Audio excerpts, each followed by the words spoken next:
Here we go. Yes guy, no guy number one. The trickle-down effect of the absence of Marner on the Leafs roster is concerning. Oh, no doubt about it. I mean, this guy is the straw that stirs the drink, Jim. We all know that. I mean, this is an incredible igniter of offense, and more importantly, an incredible igniter of offense. Of many of the parts that Austin Matthews has put in the net to lead the NHL in goal scoring. Put in the net, so it is concerning. What's not concerning is that there's every goal scorer. What's not concerning is that he's going to be okay. He's got a high sprain. Looking for Brad Treliving. Talk right guys in the team. Looking for Brad Treliving. Talk right guys saying it's not concerning. It's not a serious injury. He will be back. Not concerning. Cautious with this injury. He will be back. Not concerning. For every day he's out, he will be back. Not concerning. For every day he's out, I'm going to take that as a yes guy. Yes guy. Okay, go ahead, yes guy. Yes guy, no guy. This is Ilya Samsonov, fourth straight start. Ilya Samsonov, Joseph Wall lost those two starts consecutively to the Boston Bruins. Yes guy, no guy. To the Boston Bruins. Yes guy, no guy. As long as you the Joseph Wall has taken as long as you the Joseph Wall I just think that Samuel's playing well. I think that Wall is probably working on him. I think they picked up a few things in the two games he played. So the longer game in the two games is not been affected. So I'm going to say no guy. There's concern. So I'm going to say no guy. Yeah, no guy. Not particularly concerned, but I do find it no here. Not particularly concerned, but I do find the tires shifting. It feels definitely hoping Joe Wall would emerge as Joe Wall would emerge as 85 days. Joe Wall would emerge as the number one guy. When he was in that emerged as the number one guy a few months back. When he was in that sense that might be stolen those two starts against the Bruins. They were making mistakes against the Bruins. The guy they wanted to go with, of course, he allowed the Bruins. The guy they wanted to go with, of course, he allowed the Bruins. Postgame pretty certainly did that help him win loss. Postgame pretty certainly did that help him win loss. Bit of a statement there, but maybe it is a clear point. Bit of a statement there, but a step back here point. Bit of a step there, but a recovered here, timing back. After missing that long stretch with another misspring effect on Maple Leafs on Marner's misspring effect on Maple Leafs. It's not particularly concerning, but it is something to watch. Not particularly concerning, but it is something to watch. Has to play. This will be good for him. This will be good when he plays. And he has this will be good when he plays. He has this Kane on the second pair, and we know what Kane on the second pair when he gets out there without any Labushkin in the lineup. He will be a guy they rely upon to provide that physical element, to be a bit of a unpredictable force back there who can tag people with a timely hit, who can clear the front of the net, be a meat and potatoes defense first defenseman. So yes, guy, they need him. They are going to need him, and yes, guy, he's also going to have to perform in kind to stay in this lineup because there's a lot of competition. Go ahead, sir. Yes, guy, no guy.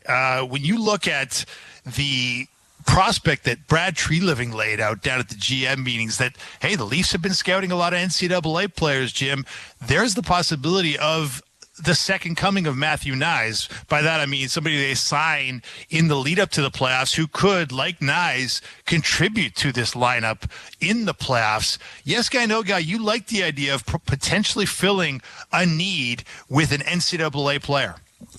Oh, I don't like the way you worded that. Because if I say no guy, then it's like I've got a hit on NCAA players. I'm going to say no guy. I don't see a nice performance out of any of those NCAA guys. They're good hockey players and could make an impact on the Leafs in the years to come, but I don't see a nice there. Could be wrong, but that's the way I see it.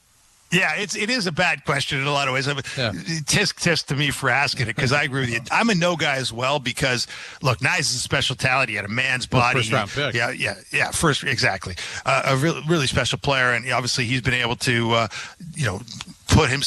cement himself into the lineup this season after playing those 4 playoff games last spring for the Maple Leafs. But I mean, I do think that it's interesting that Treliving dropped that possibility, though. As much as I'm with you, I'm skeptical that it is a possibility, but I do think it's interesting that the GM would mention something like that. You don't often hear it, especially when there's not an heir apparent.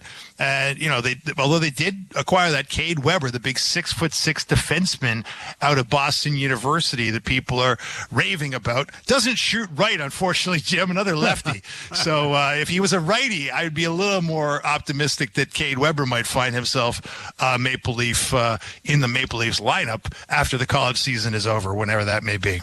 Yes guy, no guy number 3. Sammy, oh, no, we already did that one. Okay, yes guy, no guy number 3. Kampf must be the fourth line center. Yeah, yes guy. I'm a yes guy on this. I mean, we've seen what happens when he's the third line guy. It's just the mix isn't right. He's not really a third line center, and I think you're just sacrificing, too much on the offensive side of the puck if he is your third line guy. So the ideal position for him, to me, is where he is tonight on the fourth line. Connor Dewar will be along his left side. Ryan Reeves on his right, and that to me is the depth chart that fits David Kampf's skill set. Go ahead, sir. Yeah, where are you on that one, by the way? Yeah, that's where he has to play. Okay. I don't. But then you get Dewar, who plays on the left side instead of being the fourth line center. So I guess to finish off the year, you're going to work with that and then make your adjustments in the summer. Yes. Okay. All right. Yes guy, no guy, Jim. The first line tonight, Austin Matthews in between Tyler Bertuzzi and young Pontus Holmberg, is a combination you can live with in the interim of Mitch Marner being out. Yes, guy, I can, because they're going nowhere. There's no threat of them dropping or rising, so I can live with this. In a playoff series, absolutely no guy. But for where they are now, I can live with this. Yeah, I'm exactly where you are. I can live with it very briefly. I'm not sure if Austin Matthews, if he was being honest, would want to live with it much longer than a couple more games. But however, Marner is going to be out. He's not on the trip. I think the phrase that Sheldon Keefe used from Marner the other day, he's day to day away from being day to day. A bit of a Raptors callback to Bruno Caboclo for those of you that follow the basketball. Yeah, not exactly as though he's going to be back soon, but in the interim, hey, it's a good opportunity for Pontus Holmberg to put himself along an elite talent and show what he can do. And Bruno's line was he was 2 years away from being 2 years away, which is a classic line. And Bruno still is, I think. Bruno still is 2 years away. He never got off that, sadly. No. Well, he's a nice guy, that Bruno. We enjoyed his stay in Toronto, however short it was. Okay, yes guy, no guy here. Let's look at the Flyers, Jim. John Tortorella, yes guy, no guy, is making a grave mistake by scratching his two highest paid forwards and also his captain in Sean Couturier and Cam Atkinson tonight. No guy. I think that, all those teams I described earlier, the 6 teams and 2 get in. I think every one of those 6 teams would love to bench a centerpiece player who wasn't doing well, just because, that's a way to shake up the rest of the roster. Clearly it's not on those 2 guys, but they're sort of leading the way. So, aside from firing the coach, which the coach can't do to himself, I think something has to be done in each one of those situations to get people to open their eyes and jump back in, because all those teams are eerily similar. They're not quite there, and so if somebody can go on a bit of a heater here, you can make a name for yourself. So I applaud this. I don't have any problem with it at all. So that's a no guy. See, I'm a yes guy on this for one reason.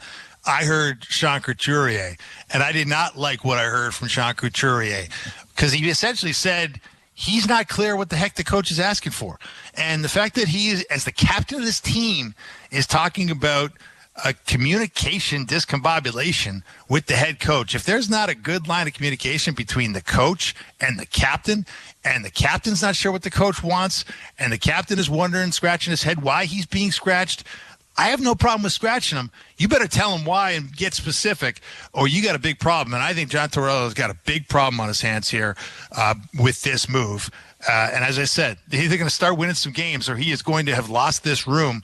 And that 4-year deal is going to be looking like an albatross on this club, because guess what? The Philadelphia Flyers are going to be paying him not to coach in very short order. We'll be able to bring that up in the postgame. It'll be the first thing we talked about, what we'll talk about. Here's Coach Keefe. And as we said earlier, Philadelphia, twice in Philadelphia last Thursday and again tonight, on his response to what he expects from Philadelphia in this game. Well, they're a team, like a lot of us that are playing to qualify for the playoffs, and things are getting tight around you. So for that reason, and they're a proud team. They coming off a loss in Boston, a loss against us. So they're going to be. They're going to play well. They're going to play hard. I fully expect a response. We talked to our team about that here today. Obviously, something like scratching their captain is, like all those kind of things get their team's attention. So, we certainly expect their best tonight. How is the prep or approach any different from a coach's perspective when you play the same team in the span of kind of a week like this? It's just easier. It's just you have things that are fresh in your mind. You spend way less time, going through video and stuff with the players. It's things that are already top of mind, and it's a combination of the things that Philadelphia does, but also things that we did well when we were in here. We've been talking about those for the last few days and leading up to the Carolina game even. So some of that stuff is just fresh in the mind, and it's a quicker discussion here this morning, and then we'll give them some reminders tonight. But really, it's just more about mindset and competitiveness and all those sorts of things that we just have to be ready from the start. What do you like about your defense, Sheldon, now that you've brought in some new bodies and just the group? Brad had talked about maybe a by-committee approach. What do you like about how the kind of group can come together here? Yeah, I think, we like how the pieces have fit in here. Obviously, we're without Labushkin here tonight, but with he and Edmondson, it gives us far better depth. This is how AG1 works. Really, since their arrival, we've, essentially just been kind of rolling the three D pairs and not concerned about matchups or anything like that. We think each pair can take on any matchup or responsibility, and we don't have to go chasing things. So that we think is helpful, and then as I'm sure we'll see tonight with Benoit coming in, like we've got other guys that are hungry that can push the group and can help us respond to illness or injuries like we're going to go through here today. So those are all healthy things for us. Well, so the Marner injury continues, and as we said earlier, a day away from being a day away in terms of getting back on skates. But I mean, people are referring to this as a high ankle sprain. Do you think that's accurate? Apparently that's accurate. Apparently that is accurate. Brad Treliving did not brace himself, did not contradict. I believe it was Gino Retta that interviewed him down at the GM meetings down in Florida, and it was put to him as a high ankle sprain, and Treliving did not rebuke that notion. So that's certainly what I've heard. It's what everybody seems to be hearing, and we'll see. It does sound ominous. I agree with you, because that's it's one of those injuries that worse than an ankle sprain, a high ankle sprain. But we're being assured that it's not particularly serious, and that he will be back. Within the foreseeable future, even if we don't know exactly the date. We'll set up the opening face-off for you next. Leafs Game Night on TSN 1050 and the Leafs Radio Network. For breakfast, do you prefer something classic or adventurous? Because at Cora, we believe it's time to offer your taste buds something a little more rebellious. That's why we're introducing the Breakfast Rebel Festival. 3 deliciously daring new dishes starting at $12.95. Eat on the wild side with the General Tao Poutine, our pizza grilled cheese, or our chicken gyros. Plates as bold as they are tasty. Only for a limited time. Monday to Saturday from 6 and Sunday from 7. I do breakfast at Cora's Breakfast and Lunch Rebel Festival. Are you sure you parked over here? Do you see it anywhere? I think it's back this way. Come on. Hey, you're going the wrong way. Feeling distracted? You're not alone. Whether renting, considering buying a home, or renewing a mortgage, many Canadians are finding it hard to focus with housing costs on their minds. For free tools and resources to help you manage your home finances and clear your head, visit canada.ca/it pays to know. A message from the Government of Canada. At Specsavers, we know that buying a new pair of frames can be a big decision. They can change your look from deep thinker to style influencer in the blink of an eye. But don't forget to choose the lens that suits you too. During our spring sale, get 50% off lens upgrades. From polarizing lenses to thinner and lighter options, we have a wide range of choices to create your perfect pair. Visit your local Specsavers store and get 50% off lens upgrades. Available for a limited time. Conditions apply. See specsavers.ca. Hockey, baseball, basketball, all the major leagues have trade deadlines, but there are no deadlines here. Our team welcomes your trade anytime. Hi, it's Curtis Vickers from Summit Ford and South Lake Ford Lincoln. Bring us your trade. Any age, make, model, classic cars, you name it, we'll take it and we'll save you some HST. We'll even take your trade if you're halfway through your lease or finance. Come and trade up today. Summit Ford on Highway 27 south of the 407 and South Lake Ford Lincoln in Newmarket near the 404 and Davis Drive.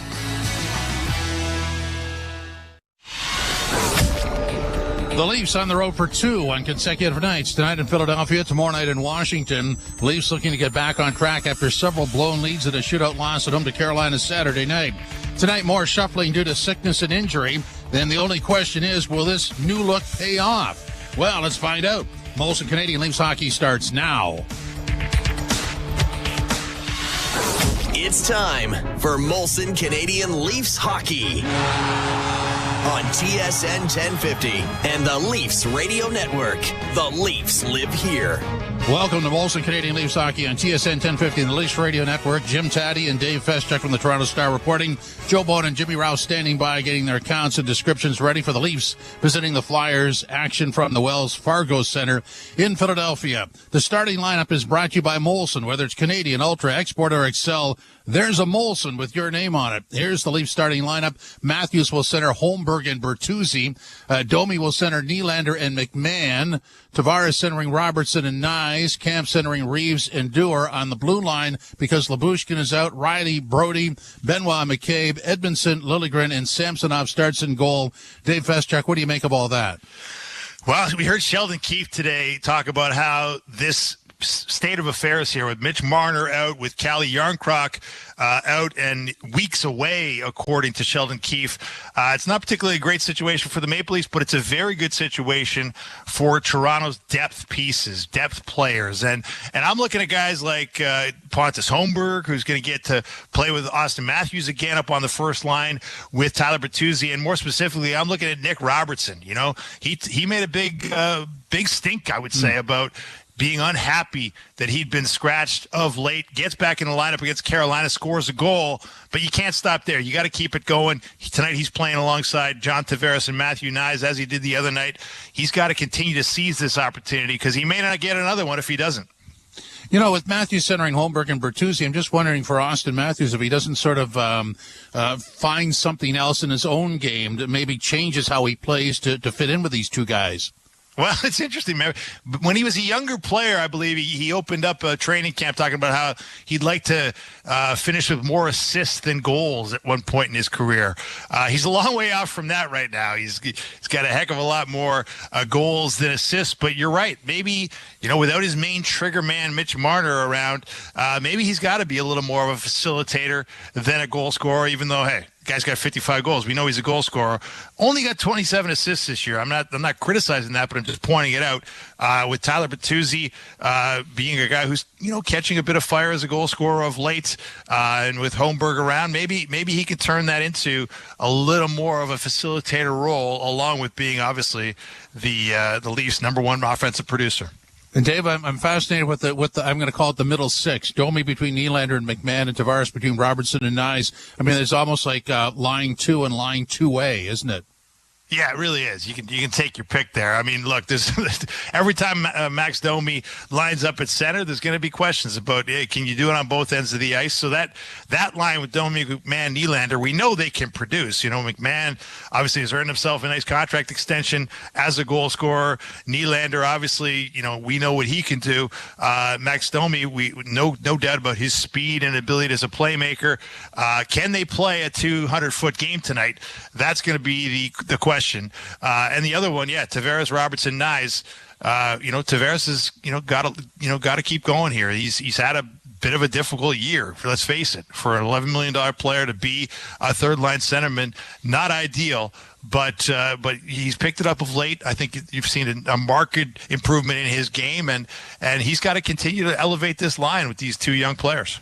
The other thing that happens with Marner out is Liljegren has been promoted to the first power play unit, and Riley goes to the second one. But Bonesy and Ralphie will be able to take us through what happens on that adjustment as the game goes on. The opening face-off is next. This is Molson Canadian Leafs hockey on TSN 1050 and the Leafs Radio Network. March Madness is finally here.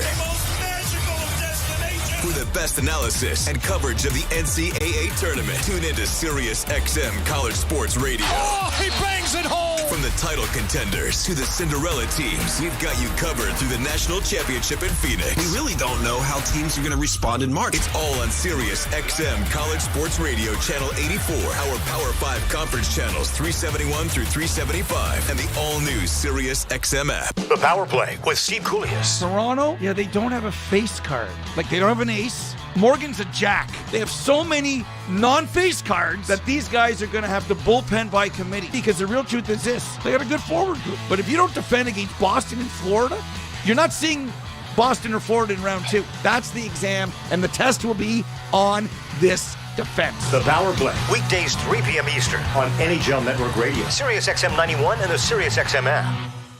The Points with Boomer Gordon. Andrew Burnett is your Jack Adams winner. 70 points in 52 games. You project that over 82, Jake. That's an 111-point pace. So they've gone head-to-head with the big boys of the West all year. Andrew Burnett inherited a new GM in Barry Trotz and a sinking payroll. And he's got this team playing as well as any team in the NHL. Points with Boomer Gordon. 1 p.m. Eastern on NHL Network Radio, Sirius XM 91, and the Sirius XM app. NHL Morning Skate. Andrew Burnett, head coach of the Nashville Predators. I think Roman Josi gets underrated nowadays. I think maybe the consistency that he does it every year, you take it for granted a little bit. I mean, he's done everything in this game. His ability to raise his game is very unique. I've been around some really good, great defensemen. He's right up there with them, and he does get over them. NHL Morning Skate with Scott Laughlin and Gord Stellar. Weekdays 7 a.m. Eastern on NHL Network Radio, Sirius XM 91, and the Sirius XM app. Feel the passion of Major League Soccer all season long on Sirius XM FC. Stupendously magnificent! Every week, hear all the top matches, including every Inter-Miami game. Messi, up, over, and get analysis and insight from our team of experts like former MVP Tony Meola. He looks so confident. It's starting to look so easy. It's Major League Soccer's biggest season ever, and you can experience it on Sirius XM FC 157 and streaming on the all-new Sirius XM app. Hockey 24/7 on Sirius XM NHL Network Radio. This is the NHL. These are pros. You don't want guys to put good power play units on, don't take penalties. You don't want good power play units to score goals when you've given up a whole bunch, kill them. You don't like it, do something about it. If you want to reward your guys who had a good game with a chance to get some more goals and points, do it. If I was a coach, I wouldn't care. Who cares? Worry about your own team. Don't worry about mine.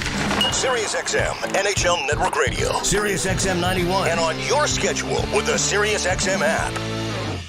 NHL Morning Skate. The general manager of the Vegas Golden Knights, Kelly McCrimmon. Vegas so quickly has become a place where players want to go. Players appreciate that we're trying to win, and I think we've come to expect it. It's their livelihood and all of those things that go with it. So we try to do what we can to help that happen. NHL Morning Skate with Scott Laughlin and Gord Stellar. Weekdays 7 a.m. Eastern on NHL Network Radio, Sirius XM 91, and the Sirius XM app.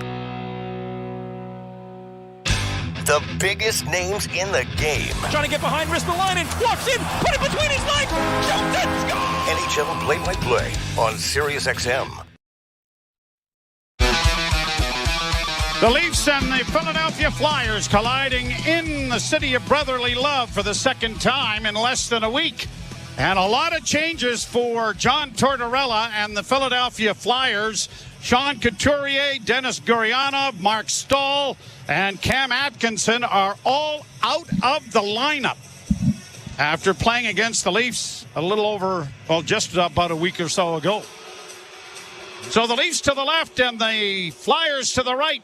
We're underway as the puck is dropped and it is chipped up on the left wing boards. The Leafs had a big first period the last time in Philadelphia, scoring 4 goals. 3 of them counted, mind you, but that was the impetus to get them off and running. Here are the Flyers with a shot and scores! Owen Tippett lets a shot go from off the wing that was well screened, but it beats Ilya Samsonov on the blocker side and an early 1-0 Flyer lead, and that will certainly get things working in the behalf of the coach of the Philadelphia Flyers. Flyers just end up winning the 2-on-2 battle in the corner to the right of Samsonov. Morgan Frost was there as well, providing the screen. I just think this goes right through everybody, including Samsonov. And the Leafs, a different position in this game than they were their first game in Philadelphia. 25th of the year for Owen Tippett. And the Maple Leafs trail in the game by a score of 1-0. They scored in Philadelphia at the 2:01 mark of the first period in the first meeting between these two teams.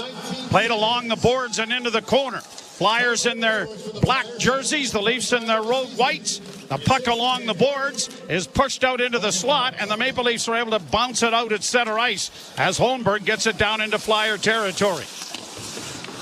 Reversed around the boards to the near side. Konechny trying to get out there against Domi. Bertuzzi chases after his man back of the net. Cam York. York got it up on the wing, but Hathaway couldn't get it out for him. And now pinching down the boards was McCabe, but his centering pass didn't work. Now it's knocked down off a glove out at center ice. How is that not a glove pass? Went off two sets of gloves. I'm with you.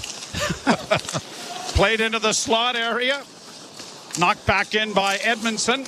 Domi is able to keep the puck alive to the left wing side. Joel Edmondson plays it down around back of the net. That got away from Bobby McMahon, and it's going over the glass and going out of play. For Tippett, that's his 25th goal of the season. Now, Owen Tippett was part of the deal that sent Claude Giroux from the Flyers to the Florida Panthers. So when you always think you're unloading salary or you're unloading one of your top players for prospects, the Philadelphia Flyers, that's pretty impressive what they got back in Owen Tippett. By the way, it's now a 4-game point streak for Tippett. 3 goals, 6 points over this stretch. You mentioned Morgan Frost was right in front of the net. The official scoring from the NHL still has... Oh, now they've changed it to Tippett. It had Frost up there. Played off the boards. Leafs are able to keep it in momentarily. Flyers will bank it out into the center ice area. And it is cleared down into the Toronto zone. Hustling in after it was Delorier. The puck comes free, and the Maple Leafs are able to break it out on the left wing. Fired around the boards. Goaltender Urson couldn't get to it. Leafs are able to cycle the puck back at the net. Dewar gets an angle on his man Cates, but can't get the puck away from him. And the Flyers have knocked it out into the center ice area and then cleared it down into the Leaf zone. An early 1-0 lead for Philadelphia. One of 4 back-to-back games the Leafs will have to play in the final stretches of this regular season. They're in Washington tomorrow.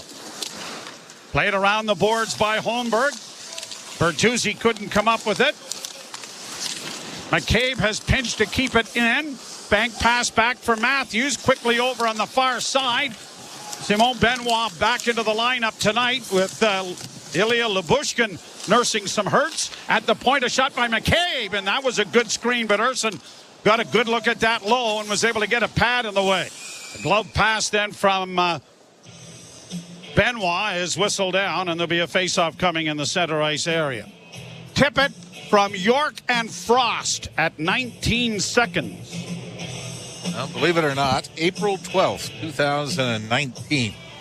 That's the date the last time the Flyers beat the Leafs. It was a 6-1 win in Toronto. The Leafs have won 8 straight against Philadelphia since then, including both games this season.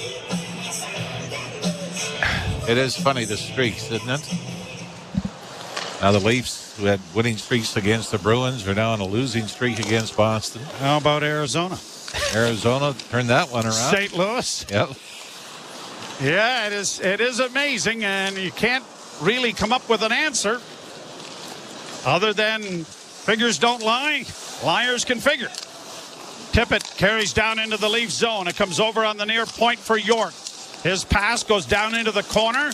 Cut off there by Liljegren. Liljegren trying to get it ahead for Tavares. Tavares does it. There's a loose. Oh, a goal mouth pass instead of a shot there that could have been 2-0, but it isn't.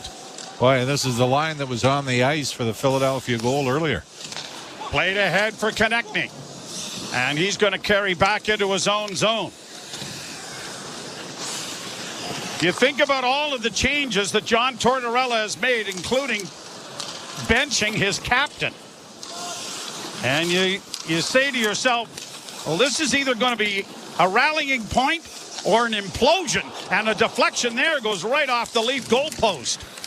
Right now, so far, it has been a rallying point for the Flyers.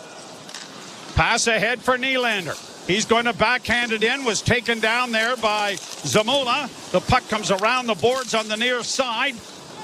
McMahon couldn't keep it in, and out comes Farabee to center. He got to the Leaf blue line, lost the puck, and Bobby McMahon has it again, but he can't get it in deep as Bobby Brink has taken it away from him. Played up on the near boards and out by Ginning and down into the Leaf zone. Benoit around back of the goal, starting out with it. Simon Benoit got it ahead for David Camp. Dropped off there for Dewar and offside. And now we've got, a main event at center ice. Delorier and Reeves at long range and no one grabbing or throwing. And now a couple of right hands there by Reeves land. Another overhand right by Reeves lands. Missing with about 3 or 4. Landed with that one. Delorier so far hasn't gotten a punch in. Reeves went down to a knee. Now another punch off the helmet, and Reeves goes down. Delorier on top. Now, is this in reaction to the Maple Leafs putting the power play out when they were leading substantially the other day? Well, I mean, Delorier wasn't in the lineup a week ago. Neither was Reeves, I don't believe. Reeves. And we've got video of them right now chatting before the game during the pregame warm-up. And I have a feeling the young gentleman in New York with the Rangers, Rempe, might have come up in the conversation. Both Reeves and Delorier fought Rempe. And it looks like those two might have had a little gentleman's agreement that first time they're on the ice against each other, both teams are in a need for a little bit of a spark, but especially the Philadelphia Flyers. Well, and this is the part of the sport that you scratch your head at. The two of them are chatting like long-lost buddies. And, I think we'd better do this because, you know what your team did the other time you were in here, and we've got to respond and whatnot. So do you mind when you get on, could we just meet at center ice and get this done? There was no animosity, no nothing involved. Well, except maybe after the first punch. Well, okay. I'm going to think the hurt. All right, it heats up in a hurry. All right, your point's made. Leafs win the face-off. Like me and my brothers. No, that was after you usually stole something from your brother or he stole something from you, right? That's my toy, my thing. You're going to pay for it. Leafs get it back to the point and a shot into the slot area. Back to the point again. Riley with the drive. That deflected right on. Good save by Urson. Another loose puck knocked down in front of the net was Dewar. And it is cleared by the Flyers down the ice. And an icing call coming here against Philadelphia. Yeah, I will say, though, even though we saw Delorier and Reeves chatting in the pregame warm-up, I will say this isn't a bad time from a Leaf standpoint to have a scrap. The Leafs give up a goal in the very first shift of the game. I think you're trying to respond in one way or another or get the juices flowing again. But it's certainly not like it used to be. It's certainly not like it used to be in Philadelphia in the mid-70s. Long shot, knocked away by Urson into the corner. Leafs get it in front. Matthews got a piece of it, but didn't get much on it, and it deflected wide, and the Flyers get it back out at center ice. Now Bertuzzi playing it down deeper into the corner, chases after his man as it comes around to the far side. Holmberg got there to knock it away, but a loose puck comes off the boards and is going to be banked down to the Toronto blue line. Played ahead at center by the Leafs, and in goes Holmberg. Matthews is able to steer it away. Got it dropped back to the point. Long shot by Liljegren into the glove of Samuel Urson, who comes into the game with a record of 19-14-5. He's 0-1-1 against the Leafs lifetime. And those 3 goals the other night bumped that goals against average up to 5.19 against Toronto. Well, only lasted 20 minutes, right? A week ago. So that hurts. Yeah. And then the other game was the game where Austin Matthews had the natural hat trick, and the Leafs ended up winning the game in overtime. Samsonov 18-5-7, 11-1 against the Flyers lifetime. Leafs have it again. Nyes into the slot. Nylander a shot. That was knocked down in front of the goal, and it's cleared by Philadelphia through center ice. Leafs have responded here with a couple of good shifts. Nylander losing the puck, grabbed off there by Benoit. Nifty little between the legs pass to Spring Tavares. Tavares can't stick handle his way through a clogged up area in front of the goal. Now a shot from the blue line. Tavares getting it in front. Nice. Slid it wide just into the far corner. Referee run into by Nylander. Both of them taking a look to see what train just came through the station. Boy, that forced the puck to be turned over as well, so it worked out well for the Philadelphia Flyers. Played into the Leaf zone. Brody off a skate. Gobbled up by Philadelphia. Sent back down into the corner. Lawton gets it back to the point. Fresh legs over the boards. Left wing side and a shot. That was blocked. And the Maple Leafs are going to push it out at center ice. Launched high to the blue line. Flyers send it back. Might have been a high stick, but the Leafs have control of the puck. Bobby McMahon got it up on the left wing for Domi. Domi spun around at the boards, gave up the disc, played back into the Toronto zone, and Nylander, or at least Robertson, getting back there to recover the puck. Bank pass ahead. McMahon ahead for Morgan Riley, who will chip it into the zone. And Cam York goes back for Philadelphia and sends a long lead pass, hoping to spring Joel Farabee, but the Leafs counter into the slot and a shot off the glove of goaltender Erson and held as Matthews didn't get the real good wood on it, but got enough of it to the net. Flyers lead by a score of 1-0. You're listening to Molson Leaf Hockey on TSN 1050 and the Maple Leafs Radio Network. MLB Network Radio gets you ready for opening day with a tour of spring training. Baseball is back. Hear interviews with all-stars. This is Mike Trout. This is Bryce Harper. I'm Aaron Judge. This is Mookie Betts. And insight and analysis of all 30 teams. When I look at this rotation, I see it competing with some of the best rotations in baseball. Listen to your favorite team's preview show right now on the all-new SiriusXM app. Just search Spring Training. The Power Play with Steve Koulias. Toronto, yeah, they don't have a face card. Like, they don't have an ace. Morgan's a jack. They have so many non-face cards that these guys are going to have to bullpen by committee. Because the real truth is this. They got a good forward group. But if you don't defend against Boston and Florida, you're not seeing Boston or Florida in round 2. That's the exam, and the test will be on this defense. The Power Play, weekdays 3 p.m. Eastern on NHL Network Radio, SiriusXM 91, and the SiriusXM app. The Point with Boomer Gordon. Andrew Burnett is your Jack Adams winner. 70 points in 52 games. You project that over 82, Jake. That's an 111-point pace. So they've gone head-to-head with the big boys of the West all year. Andrew Burnett inherited a new GM in Barry Trotz and a sinking payroll. And he's got this team playing as well as any team in the NHL. Points with Boomer Gordon. 1 p.m. Eastern on NHL Network Radio, SiriusXM 91, and the SiriusXM app. The biggest names in the game. Trying to get behind, wrist the line, and walks in, put it between his legs, shoots it, score! NHL play-by-play on SiriusXM. Boy, just mentioned stealing each other's toys, and the family gets upset. Your brother Brent's all over you. Yeah, I did send a text saying, you just bullied me. No animosity. That's when the younger brother used to get cross-checked into the snowbank. Well, street hockey. Yeah, but that made him tougher, right? That became a cop. Yeah, see? Told you.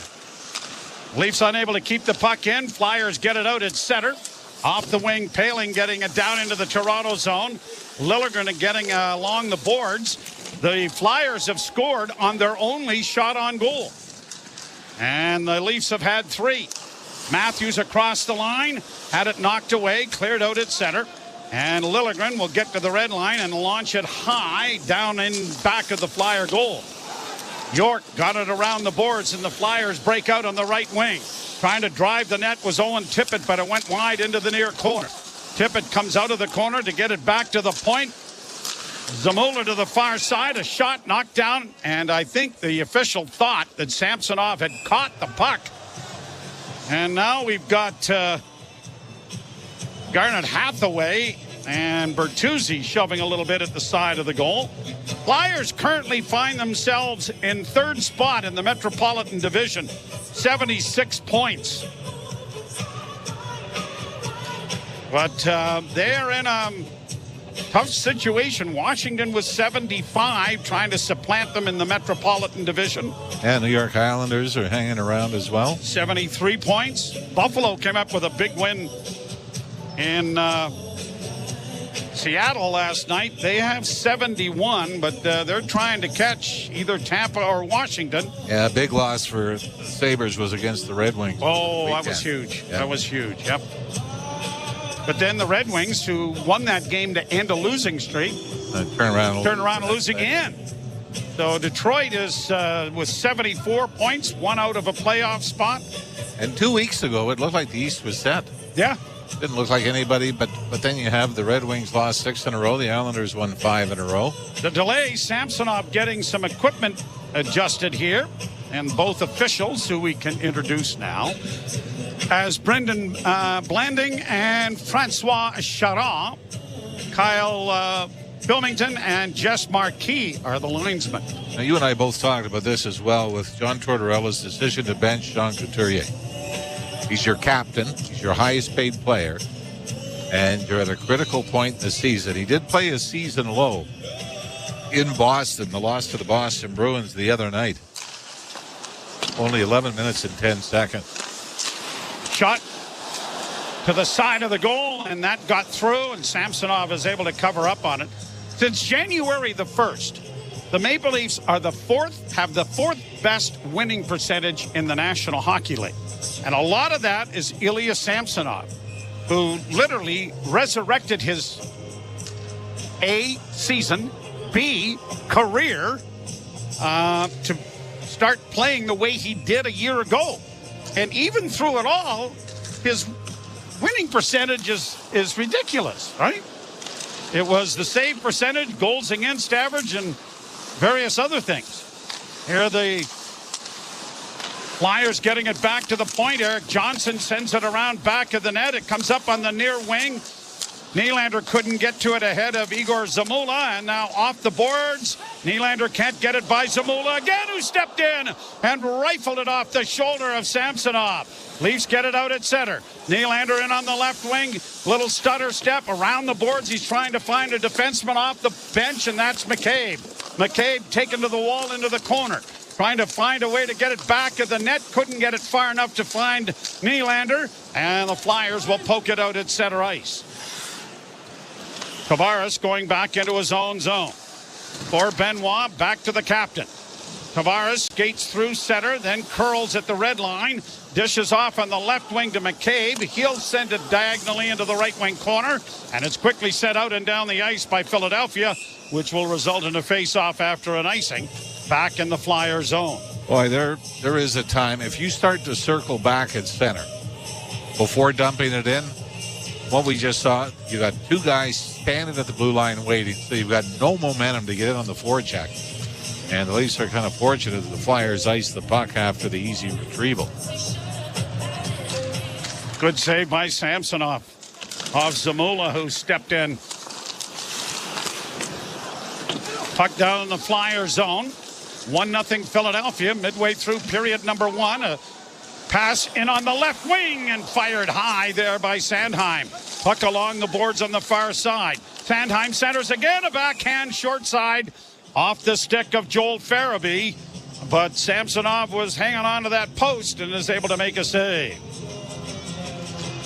Philadelphia Flyers had 4 games ago,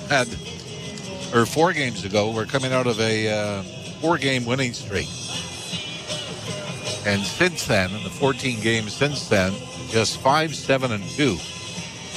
And in the last 4 games, Joey, have been outscored 21-10. Wow. The last 4. That was including the 6-2 loss to the Leafs.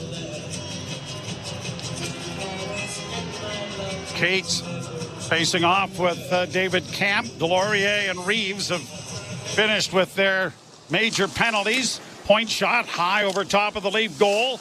Near boards for Joel Edmondson. Played around into the far corner. Cowan got there. Or Connor Dewar got there but couldn't make a play. The puck goes down into the corner. Lysel trying to get it freed up, but couldn't. The Leafs are going to get it knifed out at center and just into Flyer territory. McMahon hustling after it. Punched it around back of the net. Made a good play to get it out in the slot and back to the point in a shot that was tipped away by Harrison. Played at the blue line. McCabe can't keep it in, but Connor Dewar is there, and now the Leafs will tag up, and a long shoot in is gloved by Harrison and sent around back of the net. Adam Ginning inserted into the lineup with all of the changes that were made by Philadelphia. Coming out with the pass on the right wing, and it'll be fired down into the Toronto zone. McCabe gets there first. It's a delayed offside, so lots of skating room here for the veteran Leaf defenseman who drops for Nylander. Nylander didn't get to center ice before flipping it in, and that'll be an icing call against Toronto with 8:55 to go in the period. Leafs out shooting Philadelphia 6-3. For me, one of the worst fights I can remember watching, the 1974 Stanley Cup semifinals, the Rangers and the Flyers, and Dave Schultz against Dale Rolfe, defenseman for the Rangers. And the hammer just hammered Dale Rolfe, and that was in Game 7, where the Rangers would lose the series to Philadelphia. And now here's Nylander closing, and he had the far post, but just failed to connect. Played down around into the corner. Played back to the point. Leafs Riley walking the line to Nylander. Nylander shot in traffic, blocked, still free. Nylander trying to steer it free, got it off the goaltender on the side, but couldn't bake it in off of him. And the Flyers get it out at center. Ryan Reeves looks like he took the worst in the fight. His right eye is pretty much shut. So I don't know if we'll see Ryan Reeves back here this evening. Zamula in on the left wing and a shot. Good pad save made by Samsonov. Leafs counter with Domi. Domi down the left wing. He's got Matthews with him. Matthews takes the drop pass back to Max, and his shot was deflected off the goaltender wide of the net. Almost got Ty out there, did you hear it? Back to the blue line. Edmondson couldn't keep it in. Well, if Reeves has gone to the locker room, we might need Ty back out there. Long pass goes astray. Icing call coming against Toronto. Now, again, when we start talking about famous fights in Philadelphia, another famous fight was about cutting an eye open that was closed shut during a fight. Remember Rocky, the first movie? Oh, yeah. Come on. Apollo Creed. Burgess Meredith. Cut me, Rock. Cut me. Maybe one of the best sports films ever made. And I know he went on to make a lot of them, and it became, but that first one, and it was amazing how much smarter Rocky got from movie to movie. Yeah. By the end of it, you thought he was running for Senate or something, you know? Dead money can't buy everything. Oh, come on.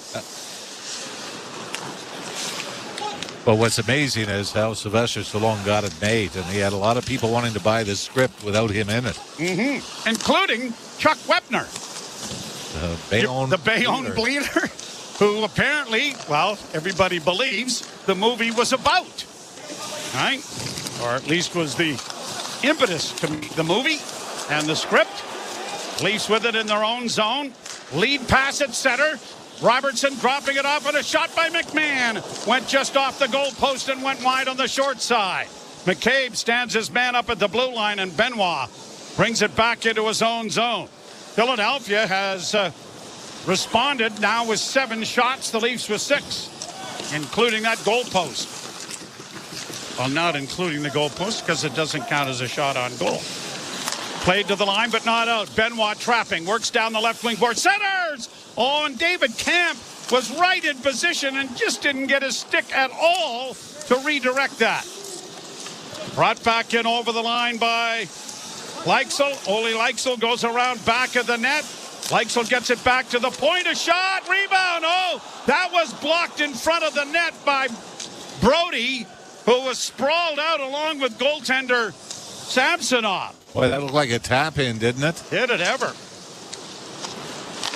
Zamula, 6 minutes to go in the period. 3-on-2 rush into the corner goes Frost. Tried to play it around back of the net. It is grabbed off by the Maple Leafs and punched ahead for Tavares. Tavares for Nylander, but it was out of his reach. Zamula goes back into his own zone. Gonna drop it back.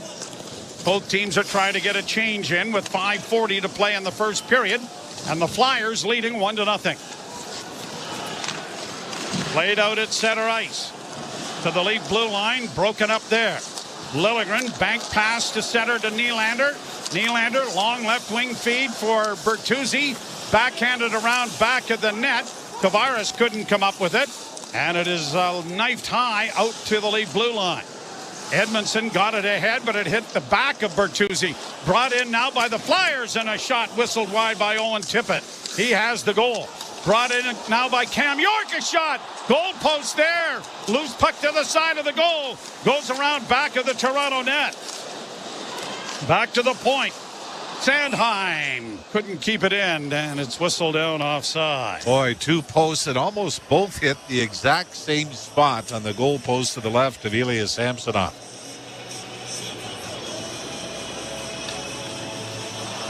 It is a 1-0 Philadelphia lead. You're listening to Molson Leaf Hockey on TSN 1050 and the Maple Leafs Radio Network. TGIT. Don't you mean TGIF? Nope, I mean TGIT. Because Tuesdays are 2-for-1 Tuesdays at 2-for-1 Pizza. Every Tuesday, when you order a regular price pizza from the Create Your Own menu at 2-for-1 Pizza, you get a second pizza of the same size or lesser value free. I think Tuesday just became my new favorite day. 2-for-1 Tuesdays at 2-for-1 Pizza. Visit 2for1pizza.com. 2-for-1 Pizza. There's lots of reasons to get breakfast delivered with Skip. Like you accidentally set your alarm in your calculator app. You stayed up too late watching one more episode. Your blueberry muffin is smushed at the bottom of your backpack. Muffin. Your kid only wants to wear their bathing suit to preschool. Ta-da! Your roommate ate everything remotely related to breakfast. What? And who puts back an empty milk carton anyway? Kyle! And that's why Skip delivers breakfast. You're welcome. Did somebody say Skip? Good morning. Baby, it's a brand new day. Ready to wake up in a new destination nearly every day with Norwegian Cruise Line? Book today with free second guests to Alaska, Europe, and beyond. Plus, everyone can enjoy their vacation with free unlimited open bar, free specialty dining, and more. Visit ncl.com, call your travel advisor, or 1-888-NCL-CRUISE. Offer ends soon. Norwegian Cruise Line. Ships registry the Bahamas and USA. Restrictions apply. The rest of my life gonna start today. Maple Leafs have 16 games remaining. 8 home, 8 away. This is a tough stretch for Philadelphia. Leafs tonight, then at Carolina, home to Boston and Florida, then at the Rangers. And one of the interesting scheduling quirks, the Maple Leafs finish their season at Florida, at Tampa. April 17th is the final game of the regular season. Then, depending on where the Leafs are going, Boston or Florida, who are just 1 point apart at this particular point, it may be the Leafs just stay in Tampa. Although I think it ends on a Thursday, and I don't believe the playoffs would start probably the next Monday or Tuesday. I would think. Last year. Well, it would be kind of an interesting decision to have to make, but I know where I'd vote. Anyway, the puck comes back down into the Toronto zone. Leafs get it ahead. Bertuzzi on the left wing. He'll ring the boards with it to try and find Max Domi. Domi got it back to the defenseman. Now back to Domi. It comes at the blue line. Can't find an avenue to shoot it. And when he did, things had cleared out sufficiently to allow Urson to cover up and bring a face-off in the Flyer zone. 1-0 Philadelphia on a goal scored 19 seconds into this match. There's a turnover by the Leafs at center, and then a shot from the left point that found its way through about 4 bodies and past Ilya Samsonov. Ilya Samsonov is, against Philadelphia, 11-1 against the Flyers this year, but for Samsonov, his own streak has been incredible, especially on the road. Now here's shot by Nylander. That deflected wide of the net. Brody is into the corner, curling back towards the point, now to the top of the circle, got it into the slot. Unable to backhand it to the net was Riley. Riley back on the wing. It comes now to the right wing side for Nyes. Nyes working ran out of real estate as he kept kind of going back towards the boards, trying to get it to someone, and it's poked its way out at center ice. Tavares for Nylander. Off the boards for Nyes. Can't get it in front of the goal. Zamula played it into the corner. Then the Leafs steal, but a centering pass is intercepted and played to center ice on a bad feed by Scott Lawton. As the puck is turned over again when it looked like Philadelphia might be able to break. Nylander, right wing side, Liljegren. Shot off the goal post. That's 2 for the Leafs. Back to the point, kept in there by Camp. Round on the boards to the near side. Edmondson pinches. It's down deep in the corner. Edmondson remained on the hunt, but it comes back up on the far wing to the line. Good play by McMahon to punch it right back down deep again. Flyers trying to get it out, and they do. They'll get it to center. And in across the line on the near boards for Leitzel. He couldn't make a pass. Leafs will counter and play it up on the left wing. Camp crossed the line. Connor Dewar spun around. Camp gets to a loose puck to help out. Plays it around back of the net for Bobby McMahon. McMahon, bank pass to the point. Benoit near side for McCabe. Passed it into the slot. Alpha sticking into the corner harmlessly away. But kept in now by Toronto on a turnover. But a pass by David Camp didn't reach its intended receiver. Flyers turn the puck over again. And the Leafs have it back in their own zone as they're changing. Up ahead for McMahon. Couldn't make a play. And it's back down into the Toronto zone. Simon Benoit trying to play well enough to gain a spot on this defense core that is probably going to use everybody anyway. But the addition of Edmondson has made him sort of the extra guy, hasn't it? Now pass knocked away with a high stick, trying to come out of the Flyer end with 2:05. And a face-off coming in Philadelphia territory. Another goal post. This time, Timothy Liljegren off the crossbar. 1-0 Philadelphia. You're listening to Molson Leaf Hockey on TSN 1050 and the Maple Leafs Radio Network. Sirius XM NFL Radio is celebrating the best from this past season as we broadcast live from the 54th Annual 101 Awards in Kansas City. To the 5, Lamar's in! Touchdown Ravens! We'll talk with the players and coaches who left their mark on the league in 2023, as well as honor the Super Bowl 58 champion Chiefs. There is a back-to-back Super Bowl champion, the Kansas City Chiefs. Tune in Friday at 7 p.m. Eastern on Channel 88 or anytime with the all-new Sirius XM app. The Power Play with Steve Coulias. Toronto, yeah, they don't have a face card. Like, they don't have an ace. Morgan's a jack. They have so many non-face cards that these guys are going to have to bullpen by committee. Because the real truth is this. They got a good forward group. But if you don't defend against Boston and Florida, you're not seeing Boston or Florida in round 2. That's the exam, and the test will be on this defense. The Power Play. Weekdays 3 p.m. Eastern on NHL Network Radio. Sirius XM 91 and the Sirius XM app. The Points with Boomer Gordon. Andrew Burnett is your Jack Adams winner. 70 points in 52 games. You project that over 82, Jake. That's an 111-point pace. So they've gone head-to-head with the big boys of the West all year. Andrew Burnett inherited a new GM in Barry Trotz and a sinking payroll. And he's got this team playing as well as any team in the NHL. Points with Boomer Gordon. 1 p.m. Eastern on NHL Network Radio. Sirius XM 91 and the Sirius XM app. Join me, Gord Stellick, and Scott Laughlin as we recap the night that was on NHL Morning Skate, weekday mornings at 7 a.m. Eastern on NHL Network Radio, Sirius XM 91. Nothing else. John Tortorella is always an interesting character to try to understand. But there is no way that you do not understand who the boss is. A little bit old school. Oh, yeah. And yet there's one of those things where a lot of things he says in an interview and you go, I agree with him, and sometimes that's outdated thinking, I know, by a lot of people. But when he talked about goaltenders can only play 50 or 60 games, he said, why? Centering pass in the Leaf zone was directed off a stick just wide of the net by Tippett, who's had a big first period here. Down into the corner is Frost. Got it back towards the blue line. Knocked back along the boards. Leafs trying to get it up ahead, but it was cut off there by the defense. Now the Leafs do get it pushed ahead, but Nylander, who was hoping for a bit of a break there, had sifted back to his regular position. Now Frost wheels in over the line, but a drop pass went right to Willie, and Nylander gives it off to Bertuzzi. Bertuzzi finds Nylander in on the right side. Long shot, easily steered aside by Urson, and by steering it aside, he got it elevated enough to get it up into the screen.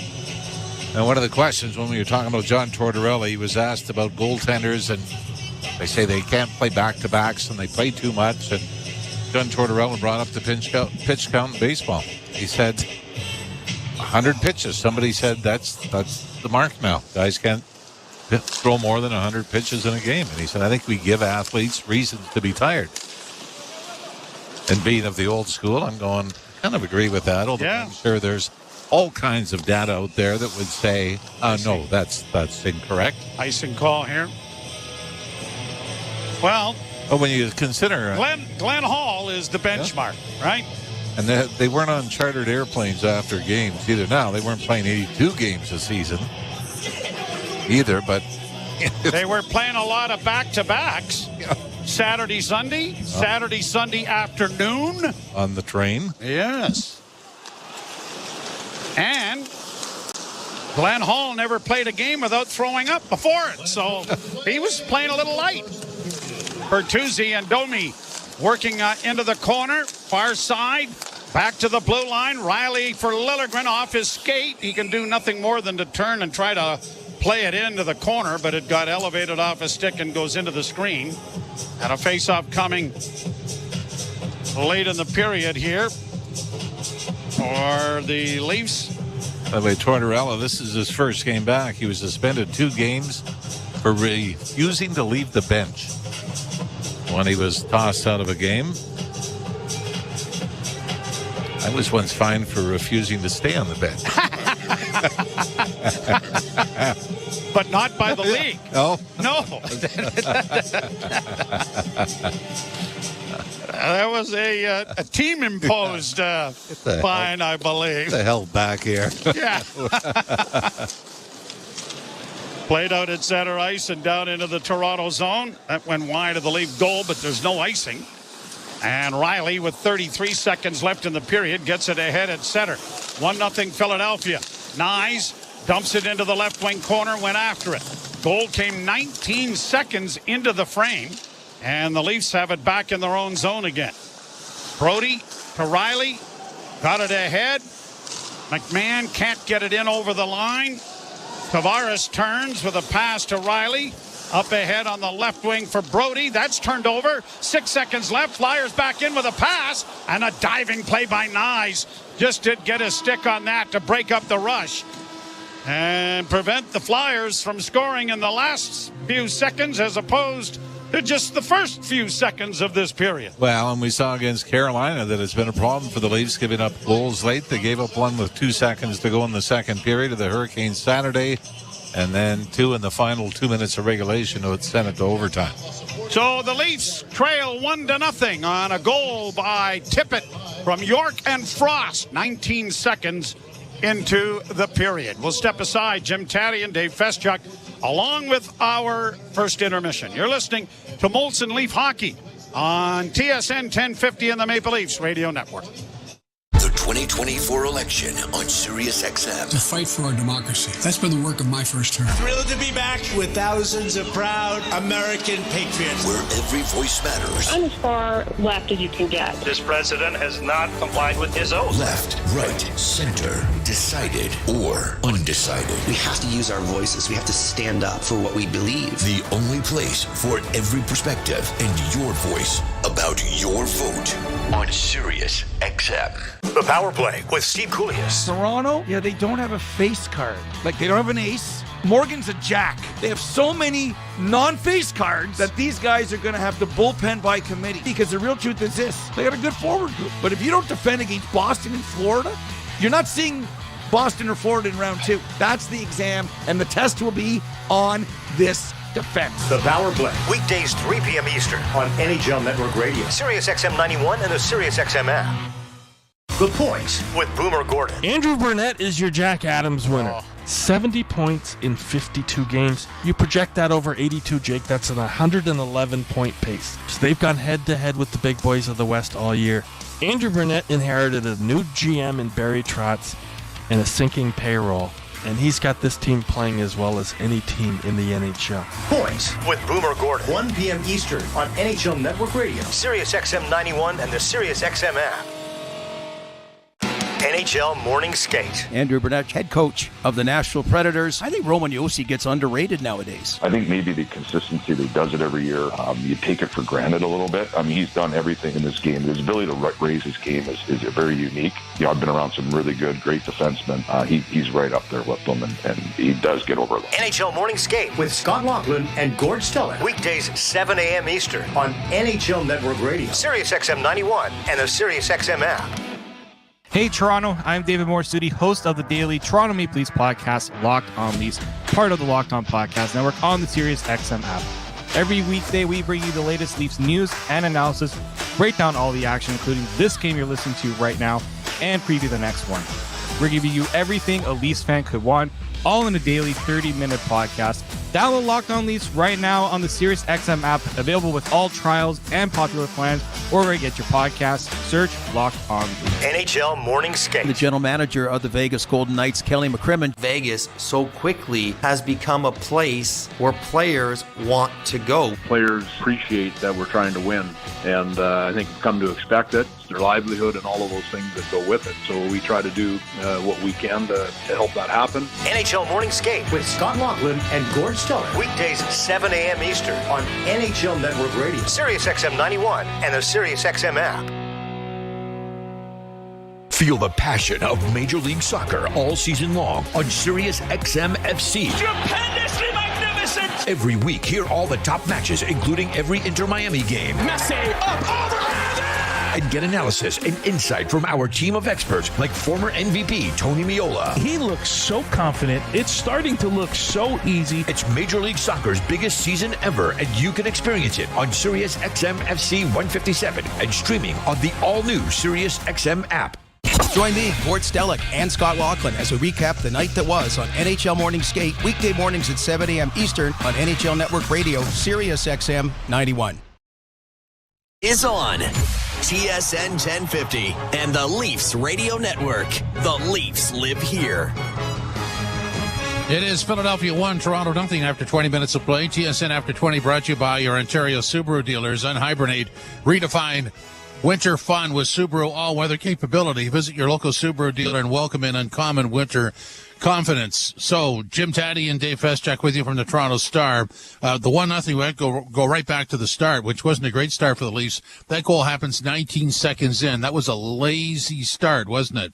It sure was, and had John Tortorella looking like a coaching genius for igniting his troops with the controversial scratch, obviously, of Sean Couturier, his captain, along with Cam Atkinson, his second highest paid forward behind Couturier. But you're right. It was more on the Leafs to me than it was on Owen Tippett for scoring the goal. Although you had to give him credit for it. Very disorganized. I mean, a neutral zone turnover by Joel Edmondson turns into a lost puck battle in the corner for the Robertson-Tavares line, and pucks in the back of the net after the Leafs are just sort of slumping out of the gate. Yeah, it's phenomenal because it's not like the Leafs have an exclusive on this. There are many teams with their fate on the line that start a game in a less than enthusiastic manner, and the coaching staff will always say we didn't start the way we wanted to. But you wonder why that happens. And you know, clearly the teams that go deep in the playoffs have that consistent template where there's very little variation in how they play, and the Leafs just aren't there yet, are they? No, and we talked about it before the game. I mean, part of it is they're cemented into this this spot in third place in the Atlantic, and there's not much that's going to change it, and everybody in the world knows it. That's a factor. But you also have to believe, look, I mean, Sheldon Keefe, he pointed out to these guys what was going on in that Philadelphia locker room. He pointed out to these guys, he pointed out to the media at the morning skate this morning that, hey, when an opposing coach scratches a captain, it gets attention. So never mind the fact that we're cemented in our playoff spot. Never mind the fact we beat these guys 8 straight times. We got to go out there and be sharp, and they weren't out of the gate, although they did pick it up as the period went on, Jim. Yes, they did, and it might be 3-2 if you count goalposts. Isn't that something? I mean, a Bobby McMahon bar, a Timothy Liljegren bar. We saw Cam York for the Flyers dance, Timothy Liljegren out of the corner, get a really unimpeded run at the net and fire one off the crux of the juncture of the crossbar and post past Ilya Samsonov. So, yeah, who knows what it would be. There were a couple other ones in there that were awfully close, too. So, yeah, there's been a lot of near misses. The goaltenders are thanking the red iron behind them for some help, but it's still 1-0 as we head toward the second period here. Yeah, and in an odd set of circumstances, I think both teams, for different reasons, would be happy with the 1-0 score. The Leafs could easily say, a couple of posts, we might have the lead, but considering how they start, they'd take the 1-0 deficit, I would assume. Yeah, it was a good bounce back for sure. I mean, they did have some really good chances. I mean, Bobby McMahon's skating well. We can't say enough about him. I mean, he's been leading the charge on the forecheck, and obviously, fired that short side, absolute flamethrower of a wrist shot that beat Samuel Urson and hit the bar, and could have been a goal. We've seen that. That's been a great development. We've seen a little bit of already some line blender action here with Sheldon Keefe. He started with Matthews between Bertuzzi and Holmberg. At some points there, we saw Matthews between Bertuzzi and Max Domi. So there's some flip-flopping going on. No one's particularly happy, Jim, with the way these lines are constructed without Mitch Marner, without Calle Yarncroc, and already Sheldon Keefe showing some anxiousness around that by switching things up early in the game. Well, and so there's the answer. A lot of people were, they wonder about where this thing goes with the four guys up front that are paid the money. But clearly, when you take one of them out, the trickle-down effect in the roster is kind of startling. It makes you appreciate what Mitch Marner does, not only on 5-on-5, but in other situations as well. Yeah, for sure, without a doubt. I mean, he's indispensable. You can't replace a guy like Mitch Marner, who's been a near 100-point scorer in this league for years now, and so yeah, it's going to be difficult to replace him. But again, as Sheldon Keefe said today, this, in a lot of ways, this is a good thing. This is a good development for the Maple Leafs because it allows other guys to step into spaces they're not normally stepping into. It provides opportunity for the depth players on this roster. And guess what? This is the moment where you got to make good on that opportunity to prove that you deserve further opportunity as you head toward the playoffs. Yeah, I mean, the answer always is when somebody's not there, somebody has to step up, and we look for that to happen over the next 40 minutes. We got the fisticuffs out of the way, which means we won't see that again, Reeves and Delorier, and so that's done with. And, at some point, somebody's going to take a penalty, and we can see what the special teams will do. Well, we're going to see too. I mean, Ryan Reeves did not play much in that. The eye looked awfully swollen as he left the penalty box. We've only seen him out there for 43 seconds. So that's going to obviously leave them with a forward short, which will be interesting to see how Sheldon Keefe approaches that. If Reeves can or cannot come back into the game, we'll find out, I'm sure, at the top of the second period here. But right now it's looking as though he may not be back, and the Leafs are going to need to improvise on the fourth line. Yeah, so obviously looking for them to sort of assert themselves more. Would you agree with that? Oh yeah, hey, let's not sleep out of the gate here. Coming out of this first intermission, I mean, this is important stuff. That again, there's no reason to be sleeping here for the Maple Leafs. If the big guys are sleeping, and we haven't seen much from the big guns yet, there's no reason for the guys on the fringes of this roster to be taking this lightly. This is a huge opportunity. There's a lot of competition on this team. We heard the GM, Brad Treliving, talking about scouting for more competition in the NCAA ranks and possible signings a la Matthew Nyes heading into the playoffs. So, nobody should be resting here. This is a big game for a lot of players. They're all big from here on out as they prepare for the playoffs. 16 games to go and not a minute to waste. Philadelphia has a 1-0 lead over the Leafs after 20 minutes of play. This is Molson Canadian Leafs Hockey on TSN 1050, the iHeartRadio app, and the Leafs Radio Network. TGIT. Don't you mean TGIF? Nope, I mean TGIT. Because Tuesdays are 2-for-1 Tuesdays at 2-for-1 Pizza. Every Tuesday, when you order a regular price pizza from the Create Your Own menu at 2-for-1 Pizza, you get a second pizza of the same size or lesser value free. I think Tuesday just became my new favorite day. 2-for-1 Tuesdays at 2-for-1 Pizza. Visit 2for1pizza.com. 2-for-1 Pizza. LG Home Comfort is on a mission of change to stop water heater rentals in Ontario. Some people don't realize they're renting because it's a hidden line item right there in their utility bills. But here's the good news. LG Home Comfort makes change easy. We take the money you spend renting and apply that to owning a newer system, saving you thousands in the long run. Make a change and save some cash. Call LG Home Comfort today at 1-833-324-TANK. That's 1-833-324-TANK. Thinking about starting insulin? You might be.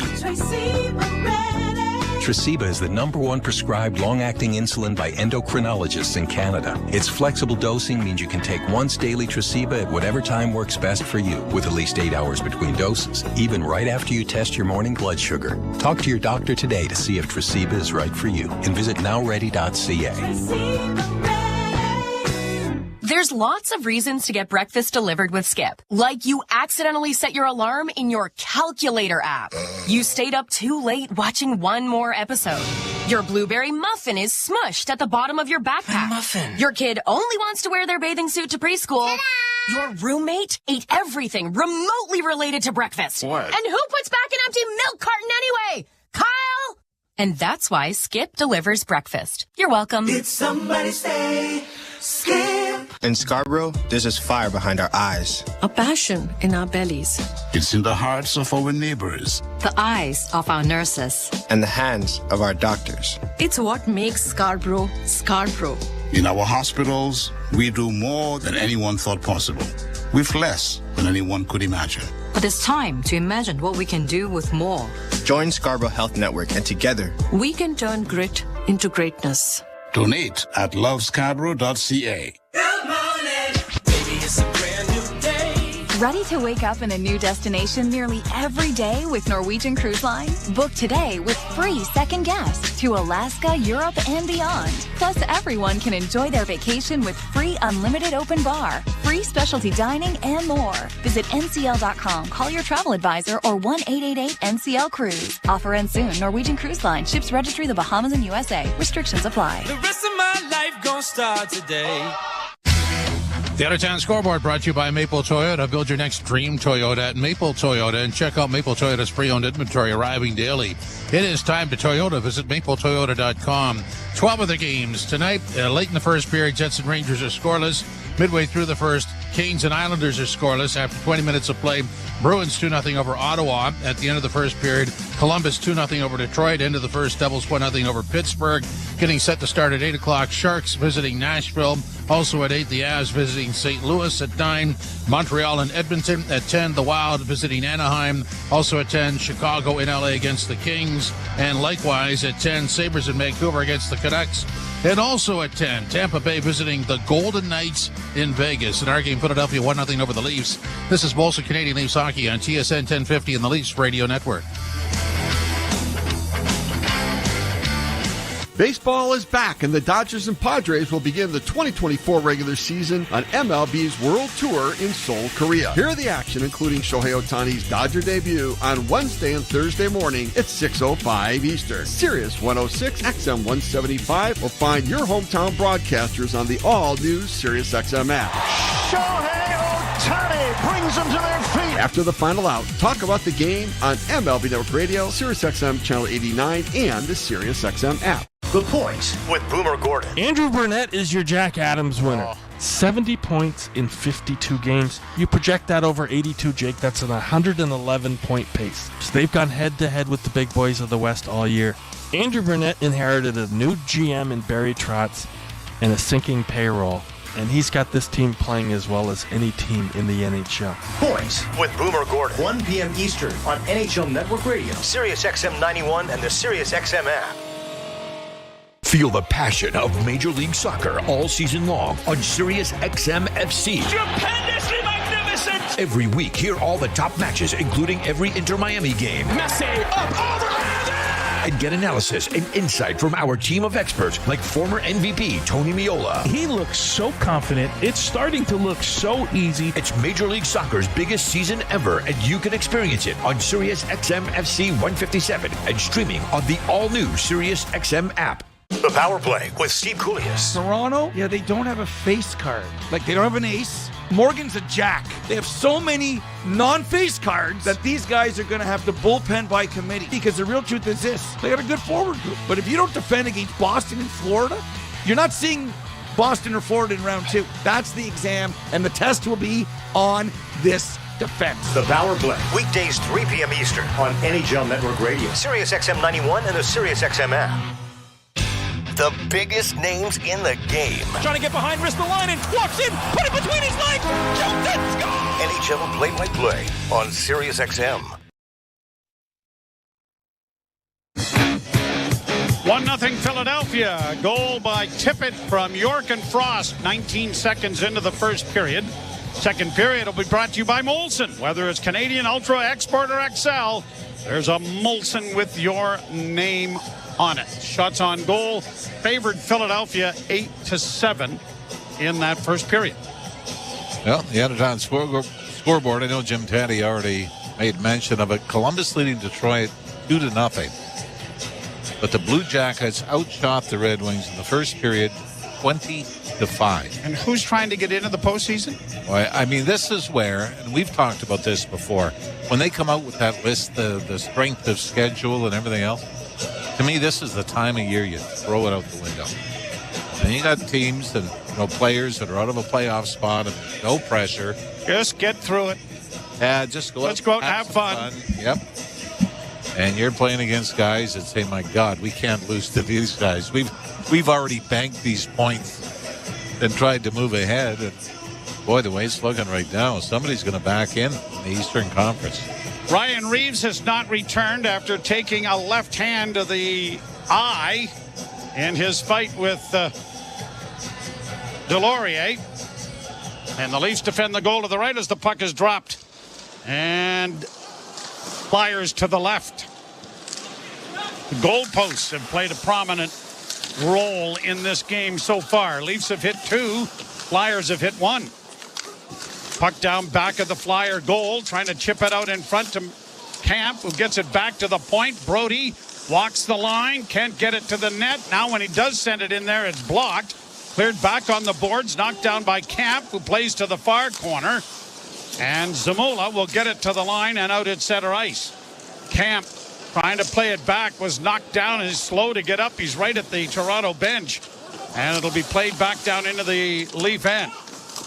Morgan Riley spanned on his pass, was able to recover the loose puck, and then almost had a giveaway there with Brody having a go off his skate. Now they have turned it over, and the puck comes into the slot area, and a shot and scores. Travis Sanheim, after both Brody and Riley had made some bad decisions and bad passes, and the 2 turnovers in the Leaf end turn into a goal again early in the period. I'll tell you something, this will absolutely destroy you in the playoffs. Simple D-to-D play. The Leafs can't make it. Ryan Poehling was there very close to Ilya Samsonov. And is he in the blue paint? I mean, this is going to be interesting to see if the Leafs challenge. There's definitely contact. Oh, there between is. Poehling and Samsonov, and it's going to be up to Sheldon Keefe. But it looks like they're just play on. Not even a. But I mean that's as simple as it gets, isn't it? A D-to-D play to get the puck out. Here's Matthews breaking in on the wing now, going to the net with a pass in front. Oh, and he tried to set up Domi instead of shooting, and it went off a stick and went wide. Boy, it looked like Domi had the empty net though, didn't it? Now a backhand at the other end is swallowed up by Samsonov and will be held. You a little surprised there wasn't a challenge on the goal? Yeah. That's something that the Maple Leafs have been able to do with great success. Oh, he did have the empty net, and the shot went off York. The heel of the skate of York. Yeah. Sanheim from Hathaway is the scoring play. Ryan Max Domi's just getting a look at the replay on the tablet over on the bench now, wondering how it stayed out. So the Flyers have scored in the first minute of the first 2 periods. 56 seconds this time. And on the right side for Tavares. Tavares drops into the slot. A shot. There's a big rebound. Unable to jam it home there was Nyes. Puck along the boards to Tavares. Tavares having difficulties with it, but it comes out at center ice, and we get a hooking call coming here. I think it's against the Flyers. I think it's when John Tavares went back for it. Towards center that he was hooked. And it is Frost who's going to the penalty box, and the Leafs will go to the power play. Brought to you by your Ontario Subaru dealers. Get more value out of every kilometer in a Subaru, starting with award-winning safety at your local Subaru dealer. Boy, this is a pretty soft call, too.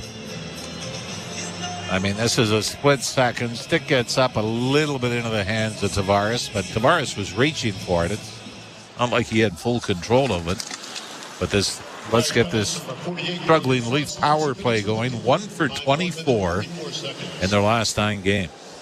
And the Flyers have the third best penalty killing in the league. They have the best penalty killing in the league. They're third in actually killing penalties off, but they are a long way ahead in shorthanded goals with 15. One of which came against the Leafs the last time here, and they have it out into the center ice area now. Down into the corner it goes. Trying to play it out in front of the net there was Frost, and it is played back out on the right wing side for Domi. Domi comes through center for Toronto across the line. In for Nyes. Nyes curls in the corner. Now gives it off to Nylander. Nylander around back of the net for Domi. To McMahon. Back for Nyes to the blue line, but it's going to squirt out at center ice, and Liljegren goes back after it. Liljegren having difficulties. Lost the puck. Here's Lawton going to the net, and that was stopped by Samsonov. Boy, you get a little confidence, shorthanded rushes, and they happen all the time. Long shot goes wide of the Leaf goal, and Philadelphia will send it out and down the ice. Interesting, though, that Sheldon Keefe took some heat for starting his number 1 power play unit late with a 6-1 lead a week ago in Philadelphia. This time he starts the second power play unit. Al Matthews. And across the line for Nylander. Over on the right wing side. Trying to get a shot away and losing his balance was Bertuzzi. Now a loose puck in front of the Leaf or the Flyer goal. Tavares getting it back to the blue line. Just kept in there momentarily by Liljegren, but it pokes its way to center ice. McCabe off the bench, works his way through center, then drops the puck back for Matthews. Matthews to the line and in on the left wing. The pass was well out of the reach of Tavares. Played up on the wing now for the Flyers, and Frost will bring it out into the center ice area. He's going to launch it high into the glove of Samsonov, and no further play with a face-off coming, and the penalty expired. I don't believe Morgan Riley got a shift on the power play. Whereas he and TJ Brody were out for that goal against Timothy Liljegren. Jake McCabe got on late. On a night where a lot of the news was around Sean Couturier being benched, the captain of the Flyers. We've got Morgan Riley maybe sitting as punishment on the power play. But again, the Leaf power play does absolutely nothing except defend. Pass up on the left wing for Camp. Camp in over the line with a shot that is gloved by Samuel Ersson. And he will hold for a face-off in the Philadelphia zone. Well, the Leafs blew a 3-0 lead against the Carolina Hurricanes Saturday. And I mean, the multi-goal leads, I think, is a concern. The Leafs have come back multiple times from multi-goal deficits this year as well. Leaf power play since the 26th of February, 4.2%, which is worst in the National Hockey League. And what a interesting, I mean, it's an animal. And you wonder how it could go so well for so long and then just fall off the face of the earth. Here's Bertuzzi around back of the goal. Off on the near boards to Riley. Back to Brody. Over on the far wing it goes to Domi. Down low with a deflection in front of the net that went wide. Bertuzzi's able to get to the puck. Bertuzzi tries to center. Matthews couldn't get a shot. Gets it off to Domi on the right wing. Interesting line here. Here's a pass then for Brody, he works it back to the blue line to Riley. Far side, off on the wing, it goes to Matthews. His shot in traffic didn't make it through. And the Flyers are going to break it out on the left wing. Matthews goes to his man and rubs him out on the boards. And Brody goes back to a loose puck. 2-0 Philadelphia. And over the line for Nyes. Chipped in around back of the net for Tavares. He's engaged. Nyes tried to center. That was blocked. Flyers are able to tip it out at center ice. Philadelphia with a dozen shots on goal. The Leafs with 9. Nylander weaves in. Off on the right wing. And a shot by Tavares hit the goal post. And then Nyes couldn't settle the rebound to get a shot at the net. Now he does get a shot. And that was deflected just wide. Tipped in by Liljegren, and a shot that deflects wide again. Near side, Edmondson back of the net. Tavares couldn't trap it. Down the boards comes Liljegren. And the Flyers are going to get it up on the wing and get it out. A long lead pass in behind Edmondson and a goal. And a chance there for Farabee that was stopped by Samsonov.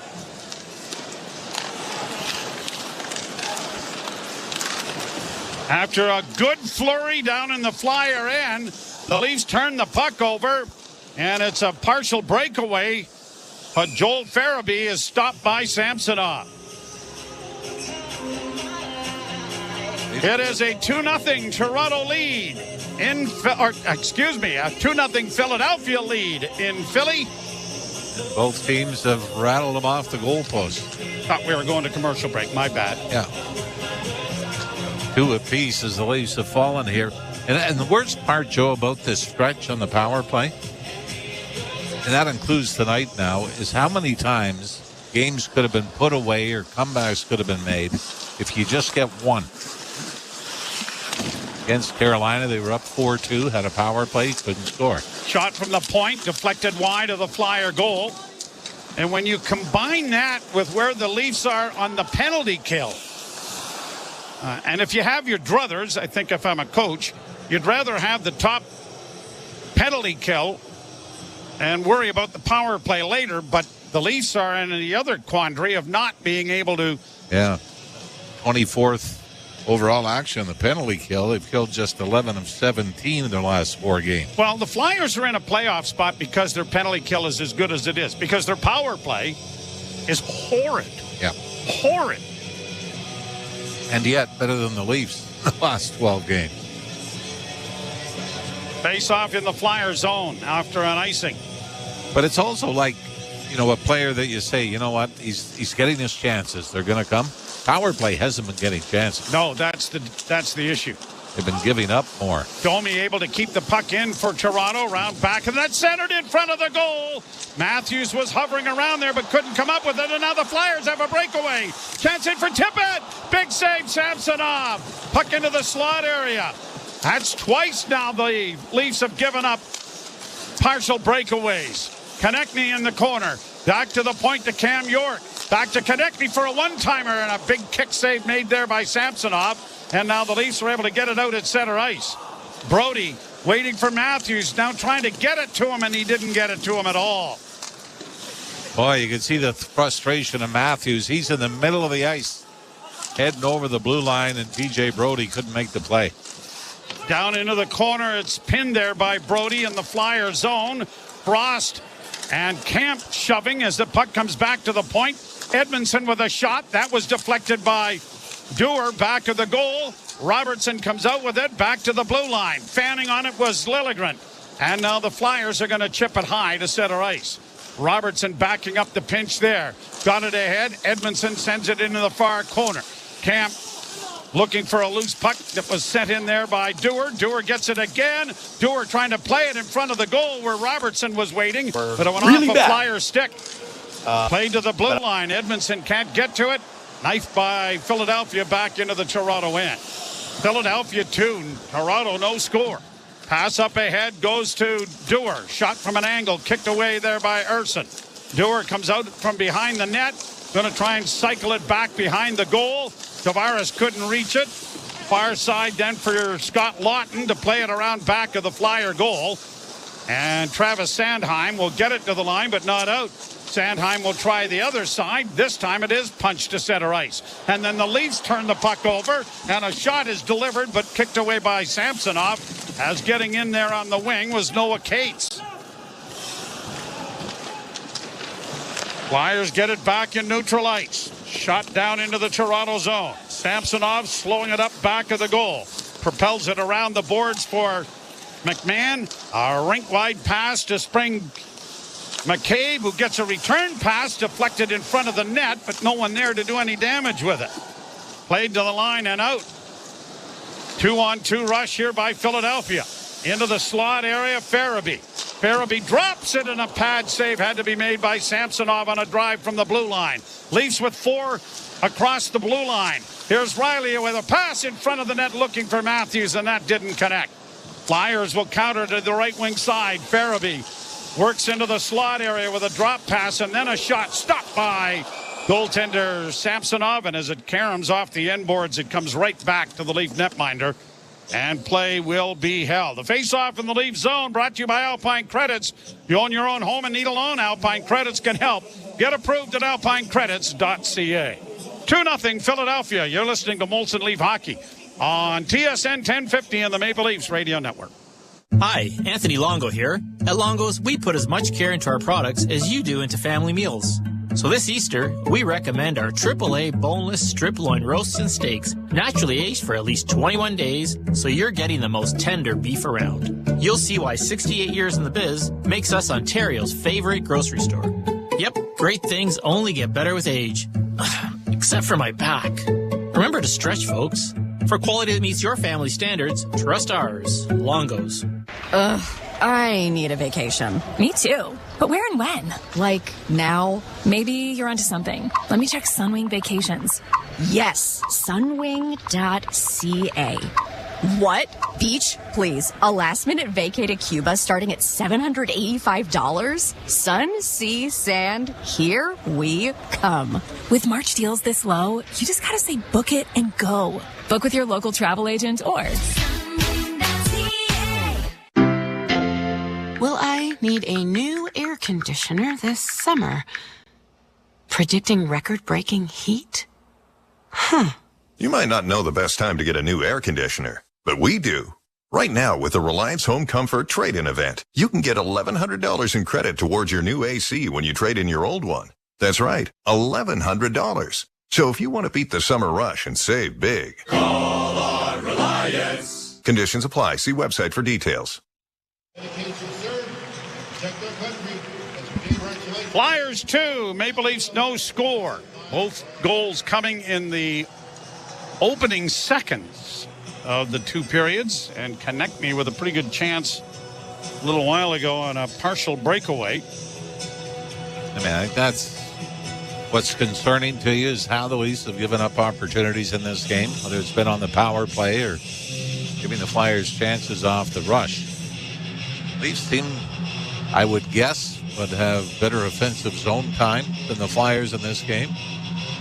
But better scoring chances? But some of the errors that the Leafs have made. I mean, the second goal early in the second period, Brody and Morgan Riley, simple D-to-D play. They kept fumbling it before it ended up in the back of the net. Benoit gets it over on the wing, and it's deflected down into Flyer territory. Noah Cates trying to move it out. Got it out at center. Good back checking there by Dewar. And the Maple Leafs have it again. And Benoit dropping it back. Up on the wing it goes. Here's Camp trying to sift his way through. Did, but had the puck knocked away there by Adam Ginning. Now the puck comes back to the blue line, and the Flyers are going to break it out at center.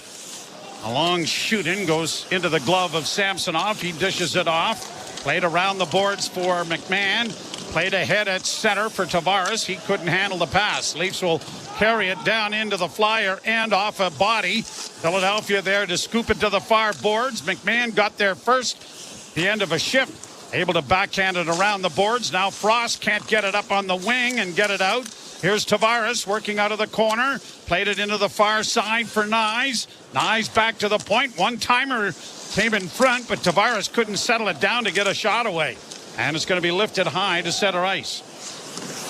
Played out at center and right back into Flyer territory. Tavares in around the far boards, couldn't handle it. And out comes Philadelphia again to center, and they'll just dump it into the Leaf zone. Round on the boards to the near wing. Tippett carried deep into the corner. Leafs make a pass up on the wing for Nyes. Nyes finds Brody. Brody across the line. Pass on the right wing side for Nylander. Nylander gets it back to the point to Matthews. To the left wing side to Riley. A shot. That was knocked down in front of the net by Nyes. Nylander back to the blue line. Brody wraps it around back of the net. Nyes played it into an empty corner. No one there to come up with it, but the Leafs get numbers along the boards, and Matthews comes out of the wing with a pass. Nylander got spun around, and he got spun the wrong way. If he'd have been spinning the other way, he might have had an empty net. Cleared off a glass to center ice. Benoit works back in on the right wing, driving around back of the goal, centered. Knocked into the corner then by Matthews. Played back to the blue line. Near side off Benoit again.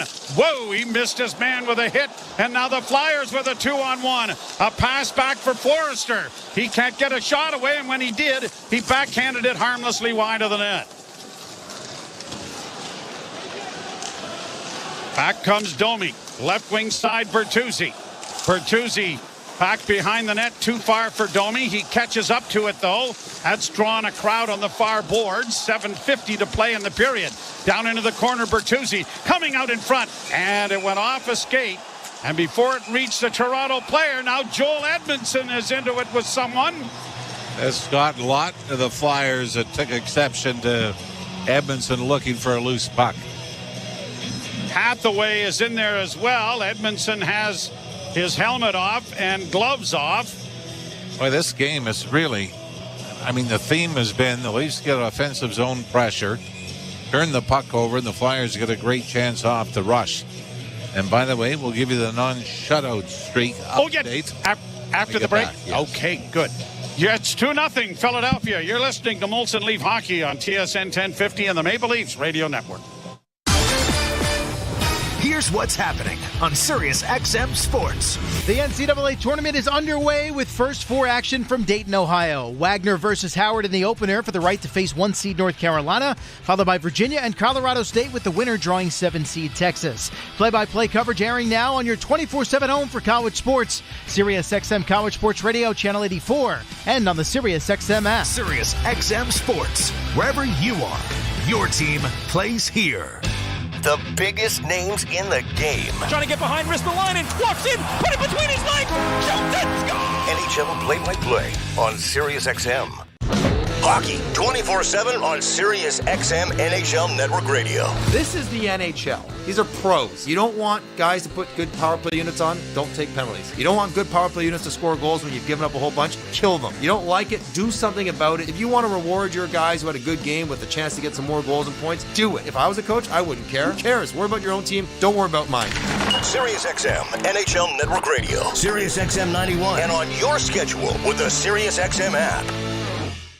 NHL Morning Skate. Andrew Burnett, head coach of the Nashville Predators. I think Roman Josi gets underrated nowadays. I think maybe the consistency that he does it every year, you take it for granted a little bit. He's done everything in this game. His ability to raise his game is very unique. I've been around some really good, great defensemen. He's right up there with them, and he does get overlooked. NHL Morning Skate with Scott Laughlin and Gord Stiller. Weekdays, 7 a.m. Eastern on NHL Network Radio. Sirius XM 91 and the Sirius XM app.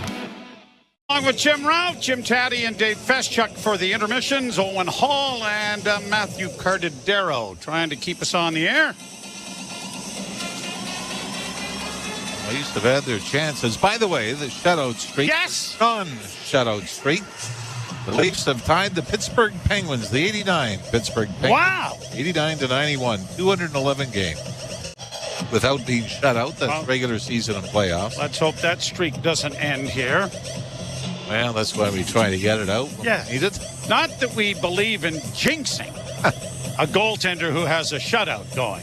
Well, I remember doing it in the second period when the Flyers were in Toronto, down 1-0, and Austin Matthews scored 3 straight. So Matthews might be the one that bails us out of this. But up next, if the Leafs can find their way to the back of the net in this game, That was making 212 games. The Chicago Blackhawks are up next, 228 from 1970 to 1973 without being shut out. Wow. Calgary Flames, 264. I believe Bobby Hull and Stan Mikita had a pretty good handle on that back that time. There the Flyers in on the right side. Trying to work in there was Farabee. And it's around the boards to the far wing. Nylander couldn't get there to chip it out. Puck back at the Toronto goal. Tavares up on the wing for Robertson, who's on this line, and gets it ahead. And Nylander then gave the puck away, trying to send it in deep.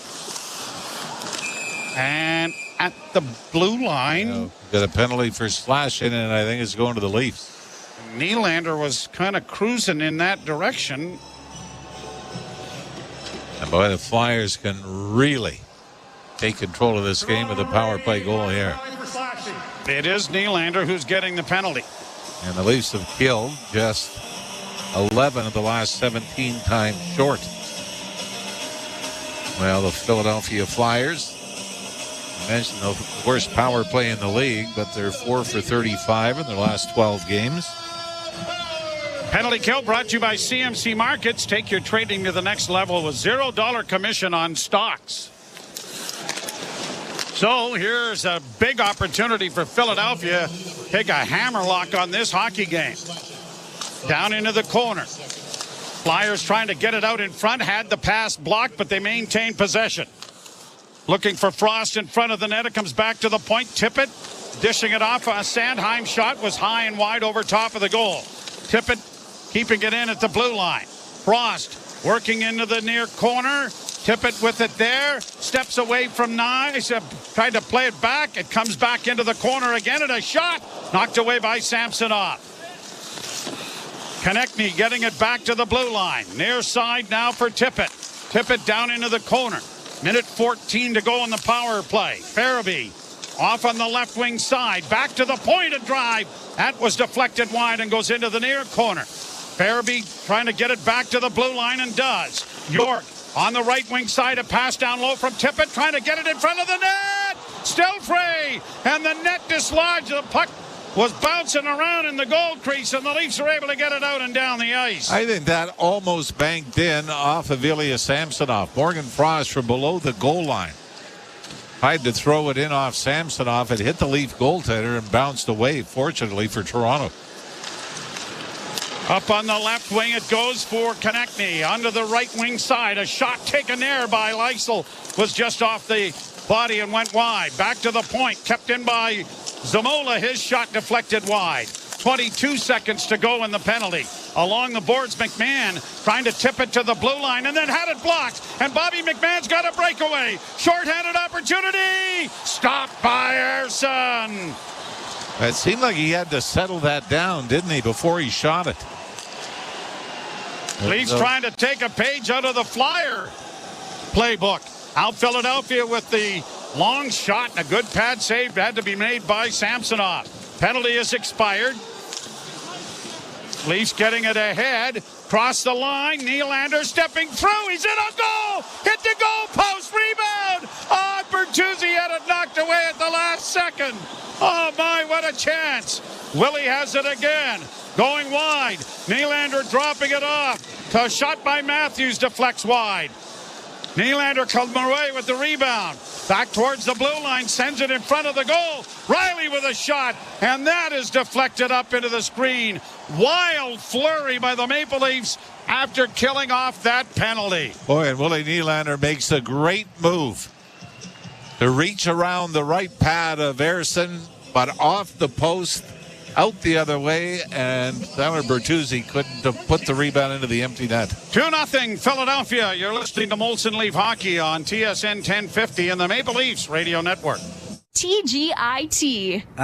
Don't you mean TGIF? Nope, I mean TGIT. Because Tuesdays are 2-for-1 Tuesdays at 2-for-1 Pizza. Every Tuesday, when you order a regular price pizza from the Create Your Own menu at 2-for-1 Pizza, you get a second pizza of the same size or lesser value free. I think Tuesday just became my new favorite day. 2-for-1 Tuesdays at 2-for-1 Pizza. Visit 2for1pizza.com. 2-for-1 Pizza. At Specsavers, we know that buying a new pair of frames can be a big decision. They can change your look from deep thinker to style influencer in the blink of an eye. But don't forget to choose the lens that suits you too. During our spring sale, get 50% off lens upgrades. From polarizing lenses to thinner and lighter options, we have a wide range of choices to create your perfect pair. Visit your local Specsavers store and get 50% off lens upgrades. Available for a limited time. Conditions apply. See specsavers.ca. Breaking story from Alpine News Network. Sandra and Kabir are celebrating 50 years of marriage by turning their boring bedroom into a spicy one. Oh my. Alpine Credits sent a super strength hero to help with a home renovation loan. New floors, windows, a heart-shaped button that plays this tune. Okay, I think that's quite enough. Own your home? Need a loan? Alpine Credits can help. Alpine Credits, where homeowners get approved. Just for license 12616. Looks like Connor Dewar might have played a little goal in his backyard or on the street with friends. Yeah, he was the one that was able to clear it off the goal line before Bobby McMahon had the breakaway shorthanded. So two of the Leafs' best chances of the night come seconds apart. McMahon on the breakaway, and then Willie Nylander getting in close after splitting the... you know what? That could have been a penalty, a hook onto the hands of Nylander as well. Although the way the power play's done and the way Philly's penalty killing can be dangerous. You might want to decline. Yeah. Leafs bring it back in on the left wing with Matthews. He had Bertuzzi going to the front of the net, but the pass was deflected into the corner. Now Bertuzzi comes out of the corner, back to the point to Riley. Shot deliberately wide of the net. Knocked into the near corner by Philadelphia. And the Flyers will come away with possession and skate it out. Up on the right wing side. Hathaway got it in over the line. Drags it along the boards. Near side, trying to play it in front was Noah Cates. And now Riley is tackled by Cates. Where's the puck? Apparently underneath Riley, because they're poking the heck out of him trying to get it free. Flyers come away with a loose disc. Domi couldn't knock it away.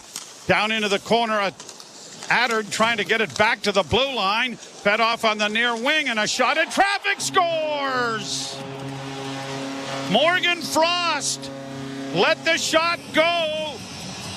Samsonov is kind of looking around as to, I didn't see it.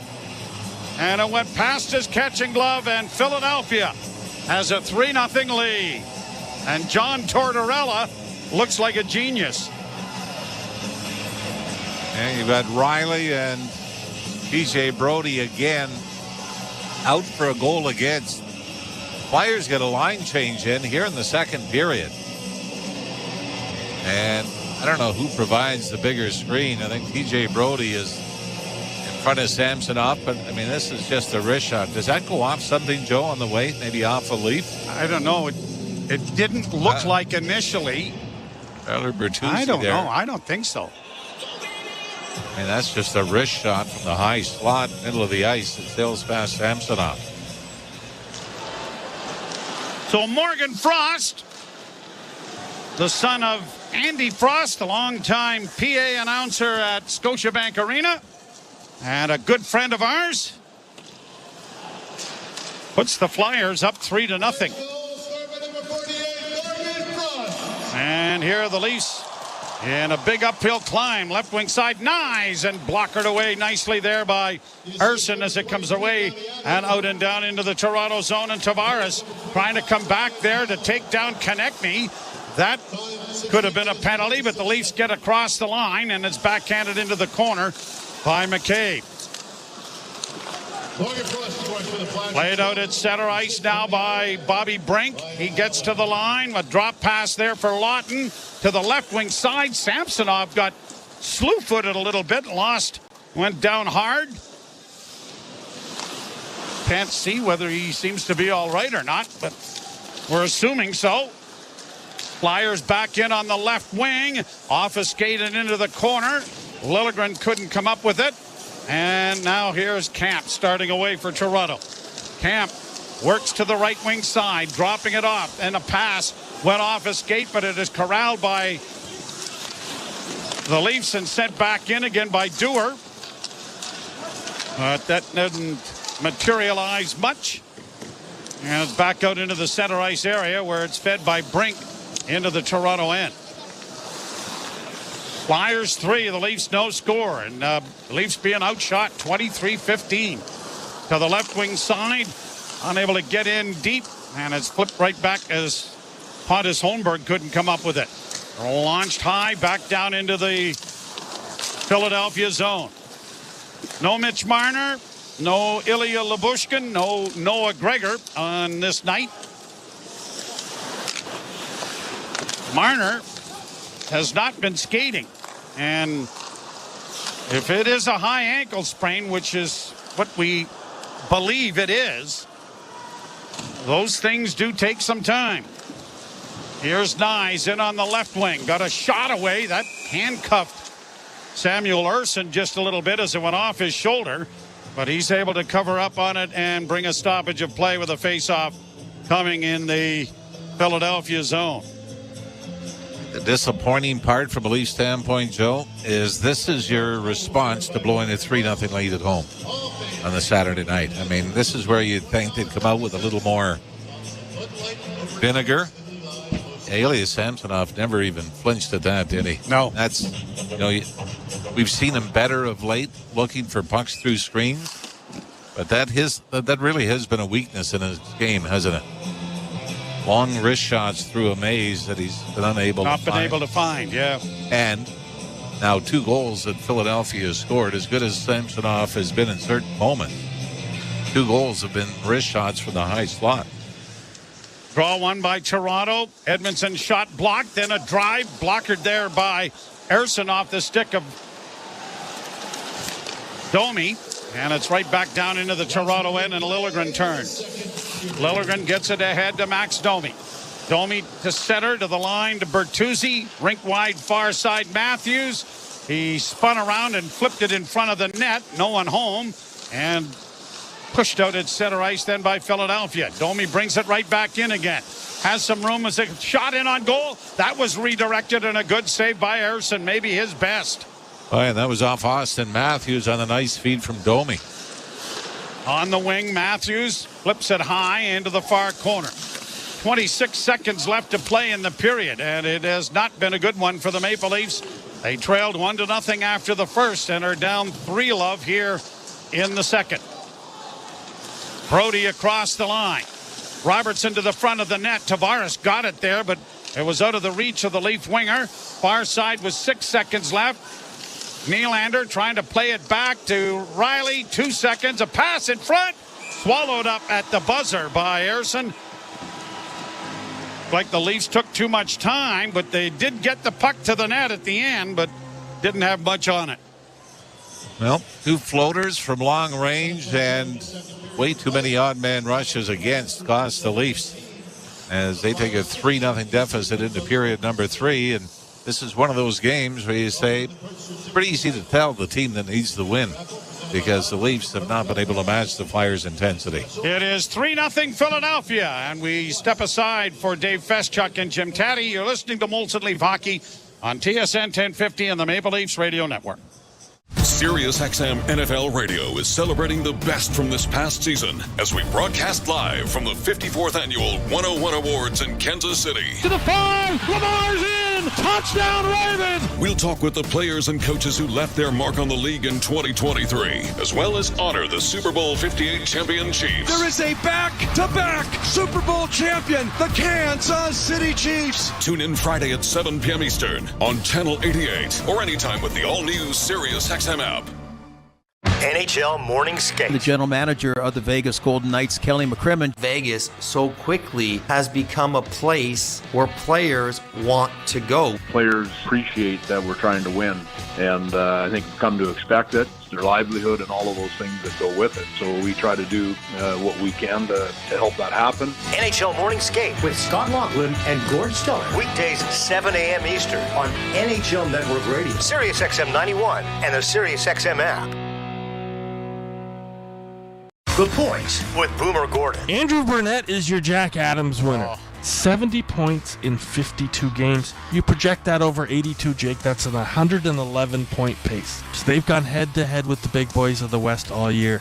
Andrew Burnett inherited a new GM in Barry Trotz and a sinking payroll, and he's got this team playing as well as any team in the NHL. Points with Boomer Gordon. 1 p.m. Eastern on NHL Network Radio, Sirius XM 91, and the Sirius XM app. Hockey 24/7 on Sirius XM NHL Network Radio. This is the NHL. These are pros. You don't want guys to put good power play units on, don't take penalties. You don't want good power play units to score goals when you've given up a whole bunch, kill them. You don't like it, do something about it. If you want to reward your guys who had a good game with a chance to get some more goals and points, do it. If I was a coach, I wouldn't care. Who cares? Worry about your own team. Don't worry about mine. Sirius XM NHL Network Radio, Sirius XM 91, and on your schedule with the Sirius XM app. NHL Morning Skate. Andrew Burnett, head coach of the Nashville Predators. I think Roman Josi gets underrated nowadays. I think maybe the consistency that he does it every year, you take it for granted a little bit. I mean, he's done everything in this game. His ability to raise his game is very unique. You know, I've been around some really good, great defensemen. He's right up there with them, and he does get over them. NHL Morning Skate with Scott Laughlin and Gord Stelling. Weekdays, 7 a.m. Eastern on NHL Network Radio, Sirius XM 91, and the Sirius XM app. Hey Toronto, I'm David Morsuti, host of the daily Toronto Maple Leafs podcast, Locked On Leafs, part of the Locked On Podcast Network on the Sirius XM app. Every weekday, we bring you the latest Leafs news and analysis, break down all the action, including this game you're listening to right now, and preview the next one. We're giving you everything a Leafs fan could want, all in a daily 30-minute podcast. Download Locked On Leafs right now on the Sirius XM app, available with all trials and popular plans, or where you get your podcasts. Search Locked On. Feel the passion of Major League Soccer all season long on Sirius XM FC. Stupendously magnificent! Every week, hear all the top matches, including every Inter-Miami game. Messi, up, over, and get analysis and insight from our team of experts like former MVP Tony Meola. He looks so confident. It's starting to look so easy. It's Major League Soccer's biggest season ever, and you can experience it on Sirius XM FC 157 and streaming on the all-new Sirius XM app.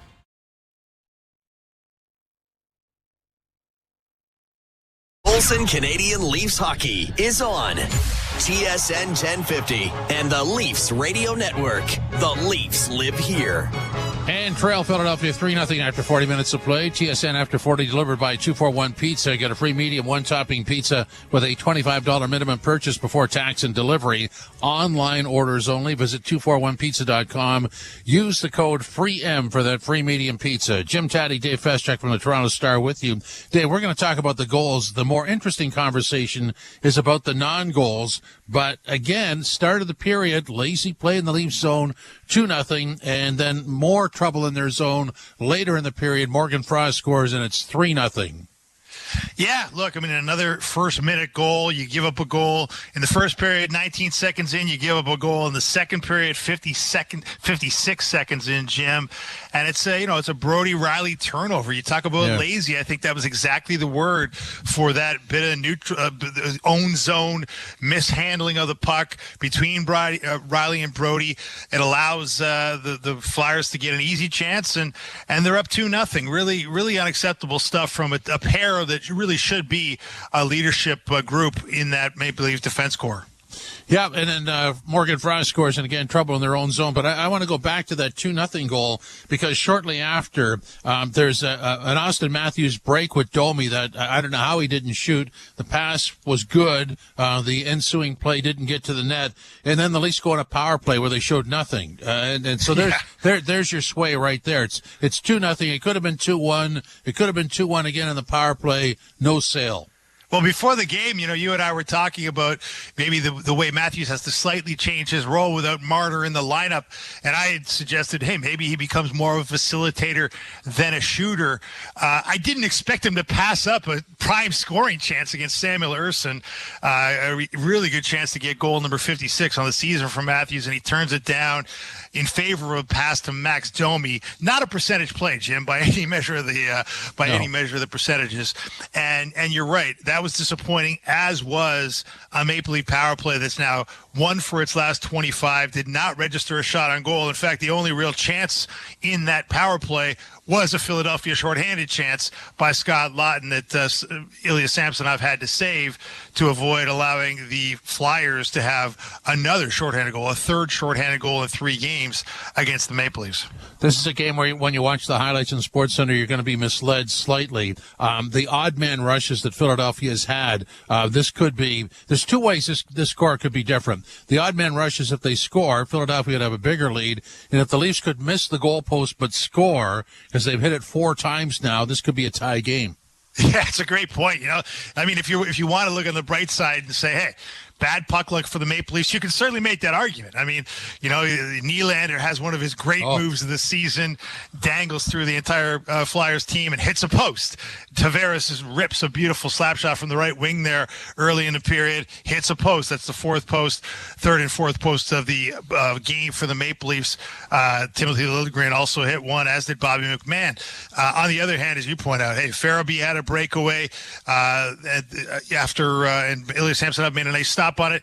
Then Owen Tippett and Travis Konecny just skate right past TJ Brody and Morgan Riley to create a 2-on-0, and Tippett makes a nice pass to Konecny, who just misses the net against pretty much an easy scoring chance for a player of Konecny's status. So you're right. You could say it could be 4-3 if the Leafs would have made good on all those posts. It could also be maybe 6-4 if the Flyers had scored the 3 goals they've got, plus another 3 on the many chances they've had, including those couple. And let's not forget Bobby McMahon shorthanded going in on a breakaway. Almost. Yeah, that's another good one. Yeah, not the best ever from McMahon. I thought he kind of slowed up. Speed is his weapon. I thought he just should have came in there with speed and just ripped it. But he slowed up, maybe overthought it a little bit, and didn't get much of a shot off there in the end. So, I mean, we're talking about all these opportunities, and it's an accurate description of what we saw. But the bottom line is we don't see the Leafs digging in and sort of as a unit trying to impose themselves on this game, do we? No, and they really should have. They knew what was coming here. They knew about the turmoil in Philadelphia. They knew about the controversial decision from John Tortorella to scratch Sean Couturier, to scratch Cam Atkinson. And let's face it, Sean Couturier is a guy who is a defensive stalwart. I mean, without Sean Couturier in the lineup, yeah, he's not producing on the offensive end for the Flyers. He hasn't had a goal in 19 games. But he's a really good defensive player. He's an anchor of a great defensive line. And so that should free up the Maple Leafs to operate here. And it just hasn't so far. They just haven't been commanding the zone. They have not been able to really break out of their zone very effectively. I think that the Maple Leafs blue line has looked very slow and stagnant tonight in trying to break out. The forecheck of the Flyers has really stymied the Maple Leafs. And I think a lot of it, to your point, is energy. Like the Flyers have had it. The Flyers are responding to John Tortorella's message that is saying nobody is above being scratched in this team, even our captain. The Maple Leafs, they knew that was coming, and they haven't responded in kind. So maybe the ultimate question would be, and there's been some good performances here, but could you name the best Leaf on the ice after 40 minutes? That's a great question. There really is not much of a race, is there? It's a tie for third. I don't even want to give the first 2. I won't want to give the gold and the silver. I'll make it a tie for bronze here. Someone's got to step up here if they want a gold medal by the end of this thing, because they just haven't really deserved it. And again, there's all kinds of reasons why they should be needing it and wanting it. Sheldon Keefe's made it very clear this is a competition here for most of these guys in this lineup. There's a lot of internal competition on this team. There could be more coming if Brad Treliving makes good on his promise to sign some NCAA players in the lead up to the playoffs. So, yeah, there's all kinds of stuff at stake here. Unfortunately, the Maple Leafs are playing as though it's just another game, and they're locked into a playoff spot. And I guess that's human nature, but it's not exactly the road to great success. Let's squeeze in one more thought. How concerned are you about the Leafs power play? Oh, extremely concerned. And I guess you could say, look, wait till Marner gets back before you get really concerned because he means so much to that power play. But to be 1 for 25, I was looking at it the other day. They're just not getting the high danger chances they were getting earlier. It's not as though they're not only not scoring 1 for the last 25. They're not getting the high danger chances they were getting earlier in the season when they were among the league's best power plays. They've really fallen off. Obviously, these past 9 games, they are officially the league's worst power play at less than 4%. And look, Mike Babcock has said it many years ago. Our toughness is our power play. I don't know if their toughness is their power play, but their power play is a big part of their identity, Jim. They're an offensive first team in a lot of ways. And if it's not rolling going into the playoffs, that is a concern. 3-0 Philadelphia over the Leafs after 40 minutes of play. Molson Canadian Leafs hockey on TSN 1050 and the Leafs Radio Network. There are many peculiar words in the English language. Words like salivigant, peregrinate, nemophilus, peripatetic, and conviviality. Yet, there is no word for getting the most out of winter in your Subaru, thanks to symmetrical full-time all-wheel drive and X-Mode. Until now. We call it unhibernate. As in, while your neighbors stay home, you'll be unhibernating all winter in your Subaru. So peregrinate to your local Subaru dealer today, and welcome to uncommon winter confidence. LG Home Comfort is on a mission of change to stop water heater rentals in Ontario. Some people don't realize they're renting because it's a hidden line item right there in their utility bills. But here's the good news. LG Home Comfort makes change easy. We take the money you spend renting and apply that to owning a newer system, saving you thousands in the long run. Make a change and save some cash. Call LG Home Comfort today at 1-833-324-TANK. That's 1-833-324-TANK. Thinking about starting insulin? You might be. Tresiba is the #1 prescribed long-acting insulin by endocrinologists in Canada. Its flexible dosing means you can take once daily Tresiba at whatever time works best for you, with at least 8 hours between doses, even right after you test your morning blood sugar. Talk to your doctor today to see if Tresiba is right for you, and visit nowready.ca. In Scarborough, there's this fire behind our eyes. A passion in our bellies. It's in the hearts of our neighbors. The eyes of our nurses. And the hands of our doctors. It's what makes Scarborough, Scarborough. In our hospitals, we do more than anyone thought possible, with less than anyone could imagine. But it's time to imagine what we can do with more. Join Scarborough Health Network, and together, we can turn grit into greatness. Donate at lovescarborough.ca. At Specsavers, we know that buying a new pair of frames can be a big decision. They can change your look from deep thinker to style influencer in the blink of an eye. But don't forget to choose the lens that suits you too. During our spring sale, get 50% off lens upgrades. From polarizing lenses to thinner and lighter options, we have a wide range of choices to create your perfect pair. Visit your local Specsavers store and get 50% off lens upgrades. Available for a limited time. Conditions apply. See specsavers.ca. The world is changing, and Upskills for Work Get Started resources can help you adapt, learn new skills, build confidence, and move forward. Get Started workbooks are free and easy to use, online, anytime and anywhere, so you can learn at your own pace. Whether you're looking for a job or want to move up in your field, Get Started empowers you with skills like collaboration, adaptability, and problem solving. Improve your skills for work and life. Get started today at upskillsforwork.ca. The Out-of-Town Scoreboard is brought to you by Maple Toyota. Build your next dream Toyota at Maple Toyota, and check out Maple Toyota's pre-owned inventory arriving daily. It is time to Toyota. Visit mapletoyota.com. In the second period, Kings 3-0 over the Islanders. The next batch are all after 40 minutes. Bruins 3-2 over the Senators. Detroit and Columbus tied at 2. Devils 2-1 over the Penguins, and the Jets 3-1 over the Rangers. After 20 minutes of play, Sharks and Predators tied at 1. Likewise, Avs and Blues tied at 1. Later on, Montreal and Edmonton, Minnesota and Anaheim, Chicago and LA, Sabres and Vancouver, and Tampa in Vegas against the Golden Knights. In our game, 3-0 for the Flyers over the Leafs. This is Molson Canadian Leafs hockey on TSN 1050 and the Leafs Radio Network. MLB Network Radio gets you ready for opening day with a tour of spring training. Baseball is back.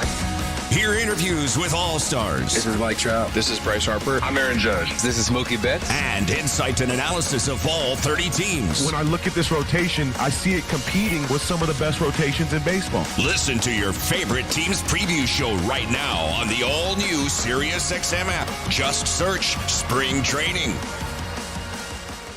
The Point with Boomer Gordon. Andrew Burnett is your Jack Adams winner. 70 points in 52 games. You project that over 82, Jake. That's an 111-point pace. So they've gone head-to-head with the big boys of the West all year. Andrew Burnett inherited a new GM in Barry Trotz and a sinking payroll.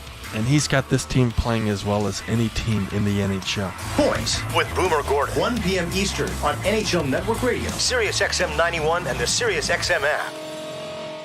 Feel the passion of Major League Soccer all season long on SiriusXM FC. Stupendously magnificent! Every week, hear all the top matches, including every Inter-Miami game. Messi, up, overhand! And get analysis and insight from our team of experts like former MVP Tony Meola. He looks so confident. It's starting to look so easy. It's Major League Soccer's biggest season ever, and you can experience it on SiriusXM FC 157 and streaming on the all-new SiriusXM app. The Power Play with Steve Koulias. Toronto, they don't have a face card. Like, they don't have an ace. Morgan's a jack. They have so many non-face cards that these guys are going to have to bullpen by committee. Because the real truth is this. They got a good forward group. But if you don't defend against Boston and Florida, you're not seeing Boston or Florida in round 2. That's the exam, and the test will be on this defense. The Power Play, weekdays 3 p.m. Eastern on NHL Network Radio, SiriusXM 91, and the SiriusXM app.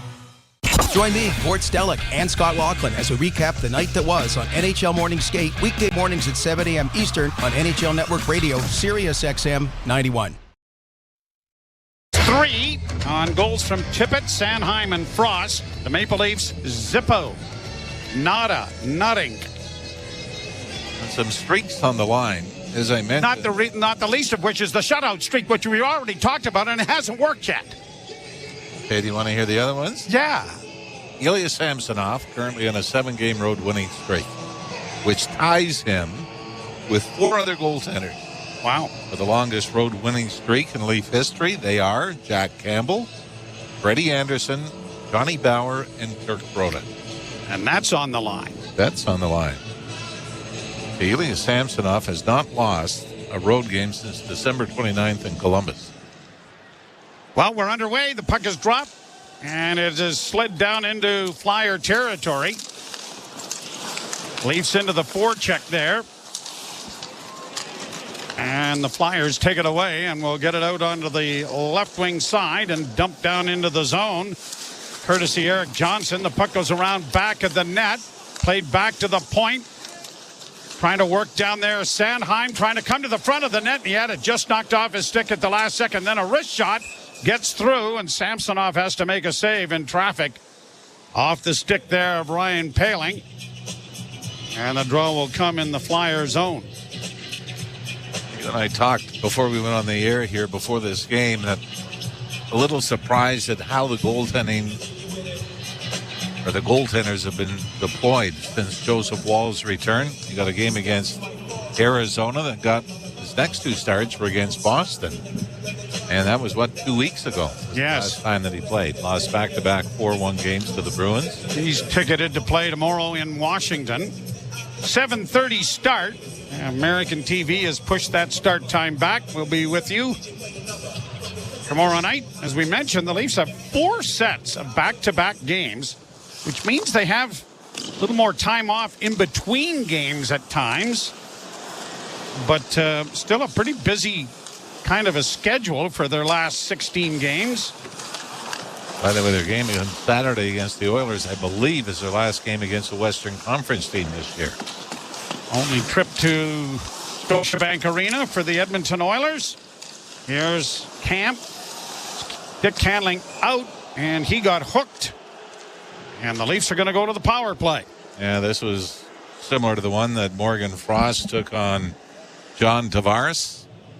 But it was enough to force David Kampf to lose control of the puck. It's almost identical to the penalty that David Kampf took Saturday night late against Carolina, when he got nailed for a similar hooking call.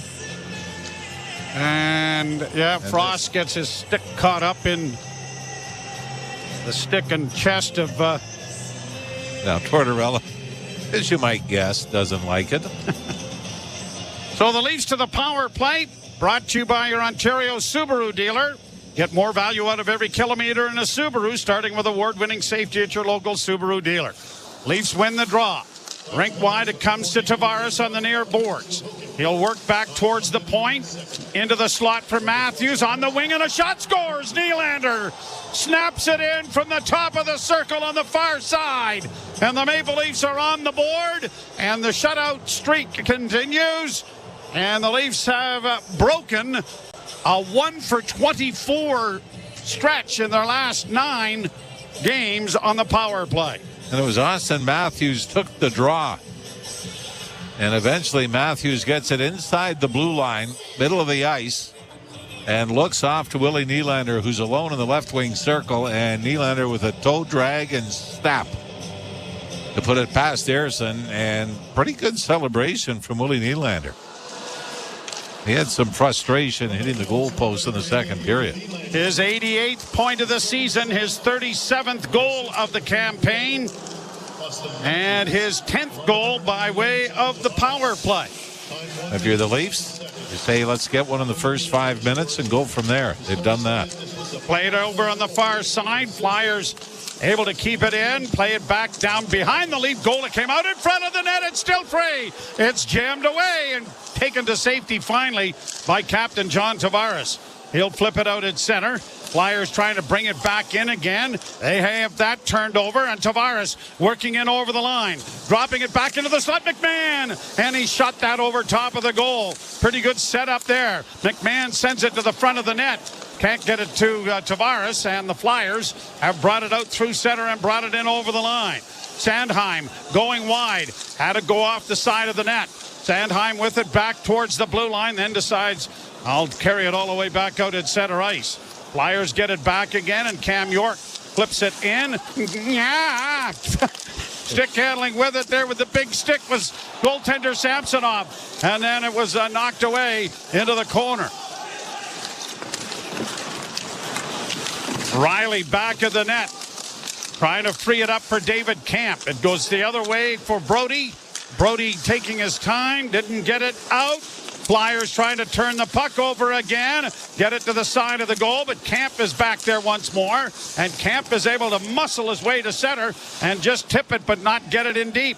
Leafs have to get off in a hurry in order to make sure they didn't have too many men on the ice. Brody is run to the inboards rather emphatically. Brought back now by Nylander and sent down into the corner. Comes back to the point, near side Nylander with a shot. That didn't get through. Nylander with it again along the boards, trying to chip it in there for David Camp.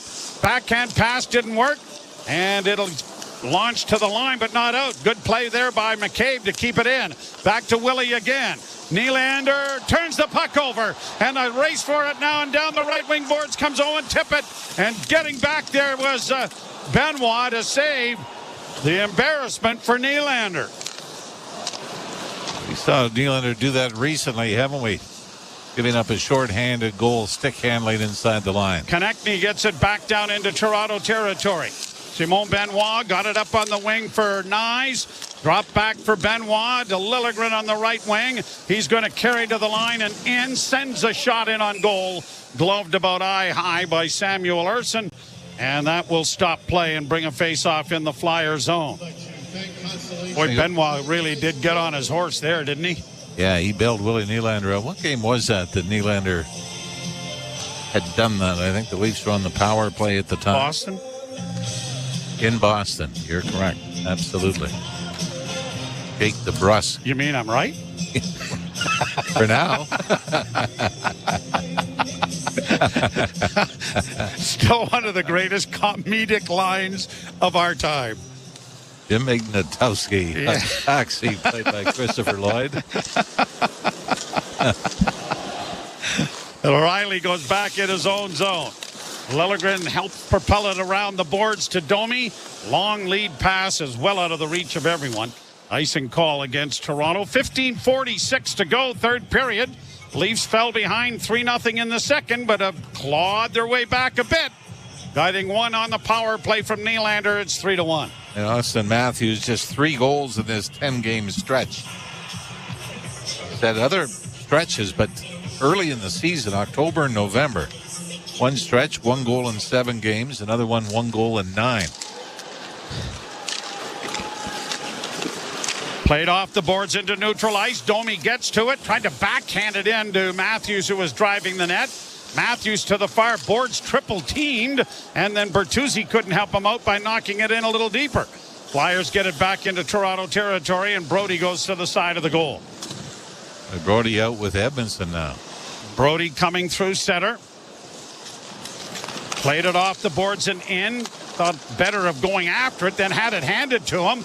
Brody's in a bit of a Lone Ranger situation here, but gets it back to the point. Edmondson to the far side, centering for Tavares. In front for Brody. Oh, and a toe save made by Erson. Brody looking for his first goal of the season. Around back into the Toronto zone, off on the wing and a shot. Dot was stopped. There's a rebound, and it's taken to safety by Tavares. Tavares works down the left wing, cuts to the middle of the ice, then circles back. Tried to play it ahead, and he does. And across the line for McCabe. He's too well covered. Gets it again in the corner from Robertson. McCabe double teamed over there. Robertson tries to add support, gets it in front, back of the goal for David Camp. Camp trying to come out. He's out there with Nylander. Camp now sends it to the front of the goal, and it was deflected by Robertson wide of the goal and cleared now by Philadelphia the length of the ice to bring an icing back into Philadelphia territory. So some line juggling being done here by Sheldon Keefe.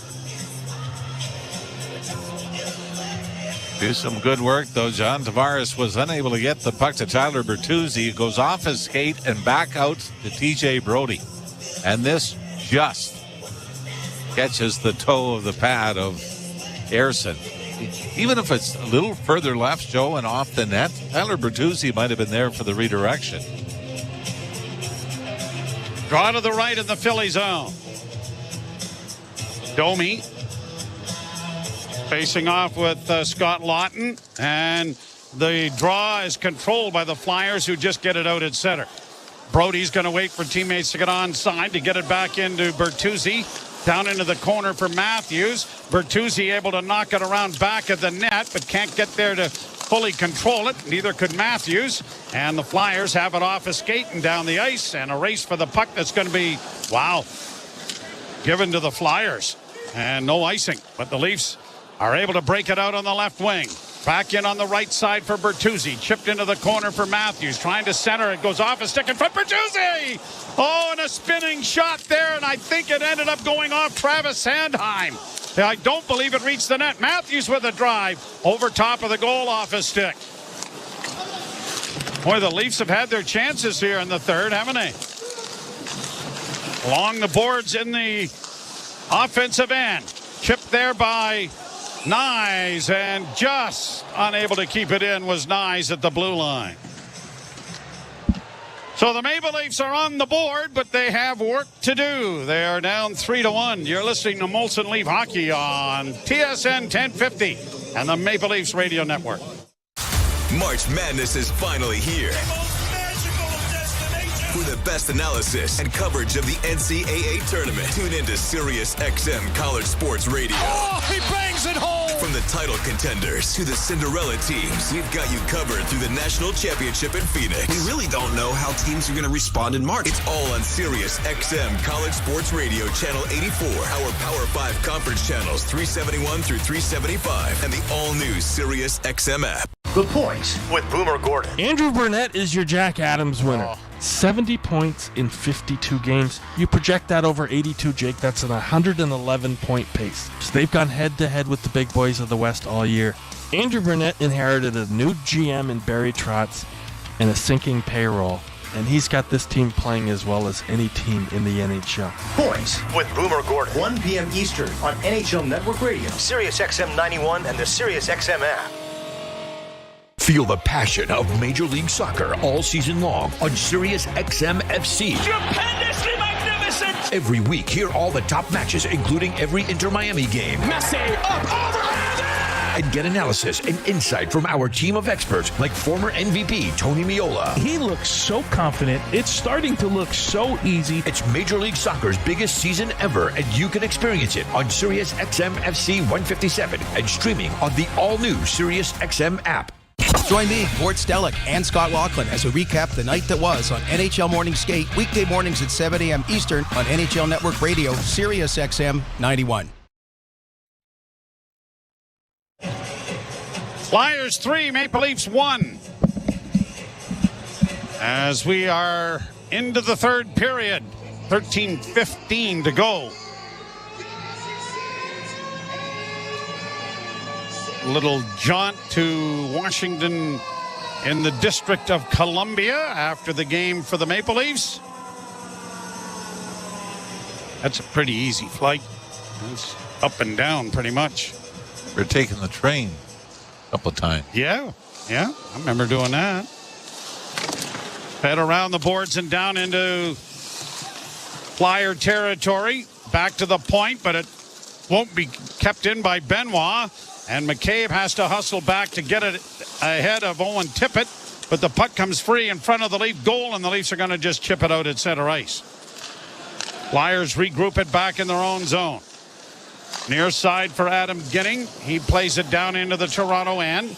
And it'll be Benoit back to recover the puck. Simon Benoit. Drop for McCabe. McCabe got it ahead, but it was out of the reach of Pontus Holmberg, and then another feed in almost sprang one of the Flyers down the left wing boards as Bobby Brink was there. Then a high stick comes up, and I think there's going to be a penalty here to Toronto as the puck comes back along the boards. Kept in at the point by York. Over on the wing, and Brink with a shot. That was blocked, and now it's touched by the Maple Leafs. And the Flyers will get their second power play opportunity as Pontus Holmberg, I believe, trying to lift a stick, got it up into the face of one of the Flyers. And the penalty will send the Philadelphians to their second power play opportunity of the game. Penalty kill is brought to you by CMC Markets. Take trading to the next level with $0 commission on stocks. I don't know if that was high enough to catch Brink, but he did the perfect head snap back. And then the Flyers almost score. The Leafs on a rebound. Just able to touch it before Philadelphia. Leafs got on the board with a power play goal earlier in this period by Willie Nylander. Second power play opportunity of the game for the Flyers, and the Leafs break it out 2-on-2, and Dewar will just send it down into the zone. Philadelphia is 33 of 216. They are 32nd in the league. 28 of 215. And 32nd in the league in power play proficiency. And the Leafs quickly get it out and down the ice. Flyers going back to the puck. Brought out by Cam York. Long shoot in, goes around the boards to the far side. It's tipped in front of the Leaf goal, but it comes back to the blue line. Konechny to the near side for Tippett. Tippett gets a return pass, closes with a pass to the other side. Konechny, that was stopped in a big rebound on the far side, and the Leafs are going to break it out. Brought to center ice by Matthews in across the line. Matthews shooting! He rang it off the goal post. That's 3. Might be 4. Nylander and Matthews penalty killing together. I don't know as we've ever seen this. Back to the point. To the near side it comes to Konechny. Konechny holds, plays it back to the blue line. Long shot coming, deflects wide of the Leaf goal.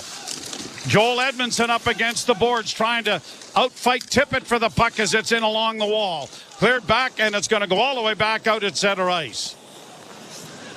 Boy, he rang that off with authority, didn't he? Yeah, McMahon hit the post. Liljegren, Willie Nylander in the second period. Here the Flyers back in, 16 seconds in the power play. Played it into the slot area, couldn't center it. Leixel gets it to the far side, and the penalty will expire here in 4 seconds time as the Flyers still have it in the offensive zone, but it's pushed out at center ice, and Connor Dewar, and then with a change of players, the Flyers got fortunate there. Looked like Dewar might have some skating room and a bit of a short-handed rush going. Half the period in the books. Leafs on the board, but they need 2 more. Tavares trying to center. Comes back to the blue line. Riley and Liljegren are able to keep it in for Max Domi. Back of the net for Tavares. Tavares circles out. Leaves it there for Riley. Riley centers in front. They score! Bertuzzi! Great feed from Riley in front of the net. And Tyler Bertuzzi is there to hammer it home. And it is a 1-goal game. Leafs do a great job keeping it deep. And Tyler Bertuzzi goes exactly where you want him to go, to the front of the net.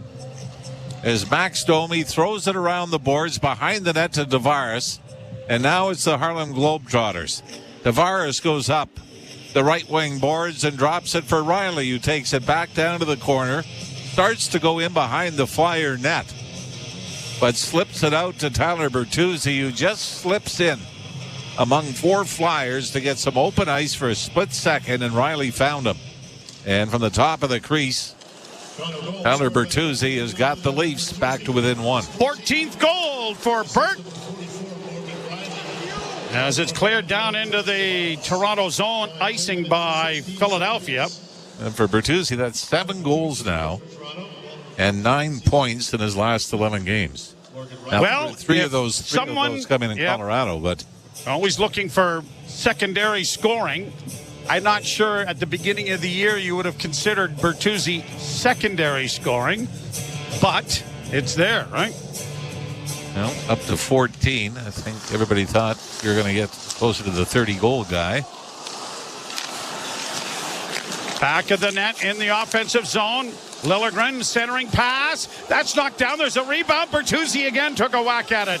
Comes back to Riley. Into the slot. Tavares, a shot wide. Now here's a centering pass in front of the goal. Riley! That was stepped. Another rebound. And just trickling it wide was Tavares. I think the Flyers are taking another penalty here. Is that Lawton going to the box? The Leafs had, again, some great scoring opportunities. Couldn't get the puck to settle down, but they draw the penalty. And with 9:10 to go, an opportunity to tie things up. Lawton to the box. Leaf power play when we come back. 3-2 the score. You're listening to Molson Leaf Hockey on TSN 1050 and the Maple Leafs Radio Network. Good morning. Baby, it's a brand new day. Ready to wake up in a new destination nearly every day with Norwegian Cruise Line? Book today with free second guests to Alaska, Europe, and beyond. Plus, everyone can enjoy their vacation with free unlimited open bar, free specialty dining, and more. Visit ncl.com, call your travel advisor, or 1-888-NCL-CRUISE. Offer ends soon. Norwegian Cruise Line. Ships registry the Bahamas and USA. Restrictions apply. The rest of my life gonna start today. Every day, Cintas service reps help businesses get ready for the workday. They provide freshly laundered workwear delivered every week. Mats, mops, restroom and cleaning supplies. First aid and safety products to help your employees stay safe. And Cintas has AEDs and eye wash stations too. Cintas helps keep your business running smoothly. See what Cintas can do for you. Visit Cintas.ca. Oh, I'm ready! And get ready for the workday. There's lots of reasons to get lunch delivered with Skip. Like you've already eaten everything you packed for lunch and it's only 10 a.m. Someone stole your lunch from the fridge again. The office microwave just made its last trip around the sun. Your lunch bag is still riding the number 27 bus. And Amy in finance, hi, with your spicy mango tuna poke bowl, too can play that game. And that's why Skip delivers lunch. You're welcome. Did somebody say Skip?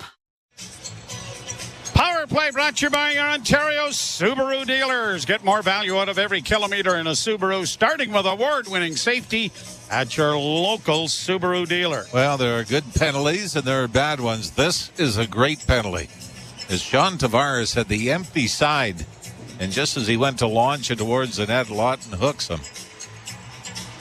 Draw to the right in the Philadelphia zone. Tavares wins the draw. Liljegren walks the line. Tried to dish it off, far side, Nylander, down low, it goes back at the net. Bertuzzi missing on a pass to Matthews, who kind of had his head up looking to make a quick relay and then never controlled the puck. It goes down into the Leaf zone and Liljegren will start out with it. Drop pass is going to find Matthews. Austin Matthews to center. He hit a goal post earlier in the period. Down the boards, Bertuzzi. Back along the wall. The Leafs trying to get it freed up as it comes off the wall and pushed out at center ice by Philadelphia. Minute 23 to go. Sorry, Jimmy. Interesting. Morgan Riley replaced by Timothy Liljegren again here in the power play. Drop pass for Nylander. In on the left wing, Tavares. Tavares works into the slot area. Right wing side, Bertuzzi, a shot. Rebound, Matthews couldn't lift it over. Comes into the slot now, and here's Liljegren shooting. That one off the glove of Ersson. Scramble play on the far side, Matt. And trying to get a shot away there was Nylander, but he fanned on it. Leafs are changing. Riley over the boards.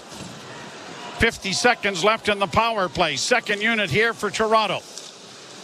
Robertson coming with speed through neutral ice. Got across the line for McMahon. Back to the point to Riley. Far side now, Nyes. Nyes to McMahon.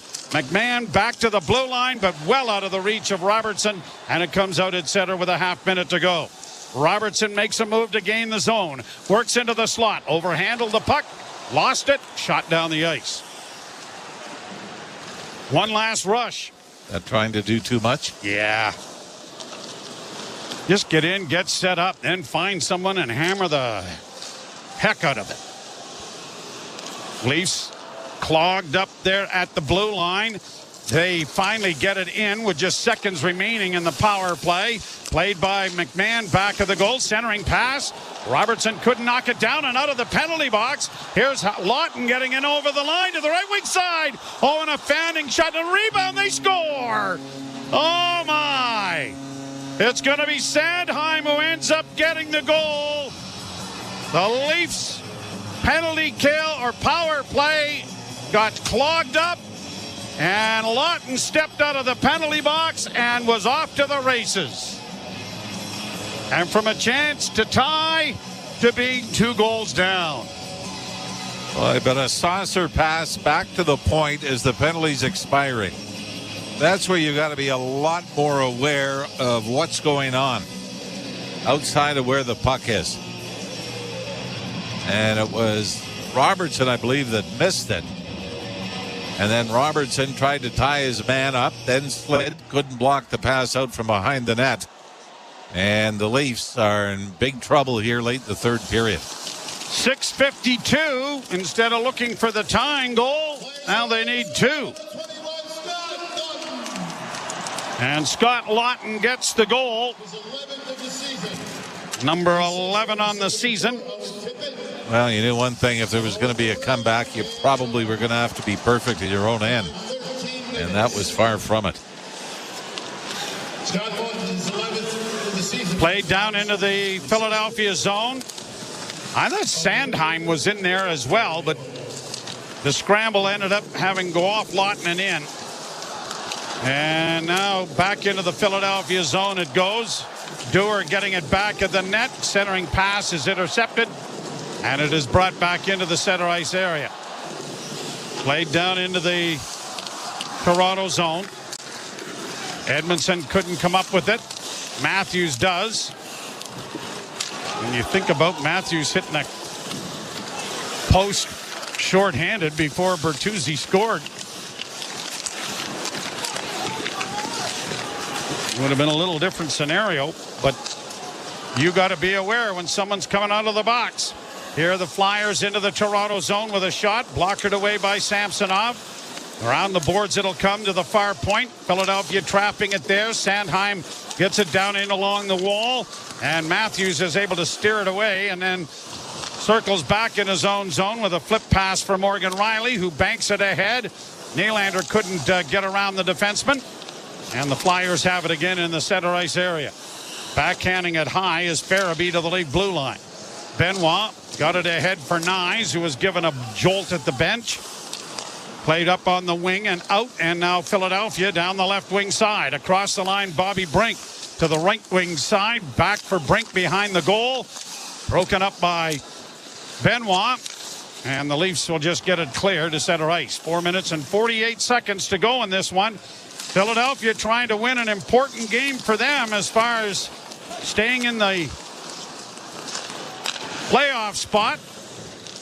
with a tough schedule, as we mentioned, coming up. At Carolina, home to Boston and Florida, and at the Rangers. All teams prominent in the Eastern Conference standings.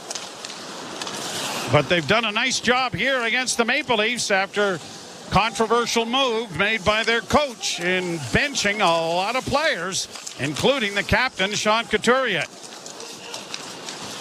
Played high to center ice. David Camp trying to, or at least Bobby McMahon trying to settle under it. Got it to Camp on the far boards. Comes back to the blue line. Riley to the near wing for Brody. Brody sending it to the far side, looking for Riley coming off the left wing side, but it bounced over his stick. The Flyers will get it to center and just play it down into the Toronto end. Samsonov waving at the bench. Is that what you were about to mention? Uh-huh. Okay. Brought in over the line and played around back of the net. So far, nothing yet as far as the Leafs going with an extra attacker. Well, we haven't been showing it anyway. And there's Samsonov still in the goal. This is a long shot that is taken on the chest and held long enough by Samsonov to stop play. So a big goal from Scott Lawton. And the Maple Leafs, instead of down 1, are down 2 with about 3.5 minutes to go. You're listening to Molson Leaf Hockey on TSN 1050 and the Maple Leafs Radio Network. Their powerful voices transcend language. Latinas in Music, a Sirius XM channel featuring the trailblazing women shaping global culture through song. Latinas in Music. Throughout Women's History Month on the all-new Sirius XM app. And now for a limited time on Channel 107. Hockey 24/7 on Sirius XM NHL Network Radio. This is the NHL. These are pros. You don't want guys to put good power play units on, don't take penalties. You don't want good power play units to score goals when you've given up a whole bunch, kill them. You don't like it, do something about it. If you want to reward your guys who had a good game with a chance to get some more goals and points, do it. If I was a coach, I wouldn't care. Who cares? Worry about your own team. Don't worry about mine. Sirius XM NHL Network Radio. Sirius XM 91. And on your schedule with the Sirius XM app. NHL Morning Skate. Andrew Burnett, head coach of the Nashville Predators. I think Roman Josi gets underrated nowadays. I think maybe the consistency that he does it every year, you take it for granted a little bit. I mean, he's done everything in this game. His ability to raise his game is very unique. You know, I've been around some really good, great defensemen. He's right up there with them, and he does get overlooked. NHL Morning Skate with Scott Laughlin and Gord Stellick. Weekdays 7 a.m. Eastern on NHL Network Radio. Sirius XM 91 and the Sirius XM app. Hockey lives here. Suzuki sweeps it. There's a chance. Rebound, Caulfield shoots and scores. NHL play-by-play on Sirius XM. Had their chances to get back into this game. Clawed their way into a 3-2 deficit after trailing 3-0 heading into the third. But a huge turnover off of the end of a power play, yeah. End of a penalty to Philadelphia. And Lawton, who took a great penalty, as you mentioned, Ralphie, on Tavares, who would have tied the score, then steps out of the penalty box and ends up scoring the insurance marker that is on the board now, 4-2 Philadelphia. At least have had their chances. We mentioned, 4 goal posts, including Matthews, Nylander, Bobby McMahon, and Timothy Liljegren hit with a crossbar in the first period. Although the Flyers, I think, have at least 2 posts, maybe 3. Shot down into the Toronto zone. Goaltender Samsonov is still in the net. Played around back of the net. Riley cut it off. Got it to Matthews. Tip for Liljegren. Liljegren drops it back for Matthews. And on the wing it goes to Riley. And now to Matthews. And there goes Samsonov to the bench.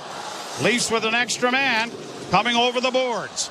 Nylander sifts over the line, left wing side. Closing in as Tavares. His shot is blocked at an empty net. Missed.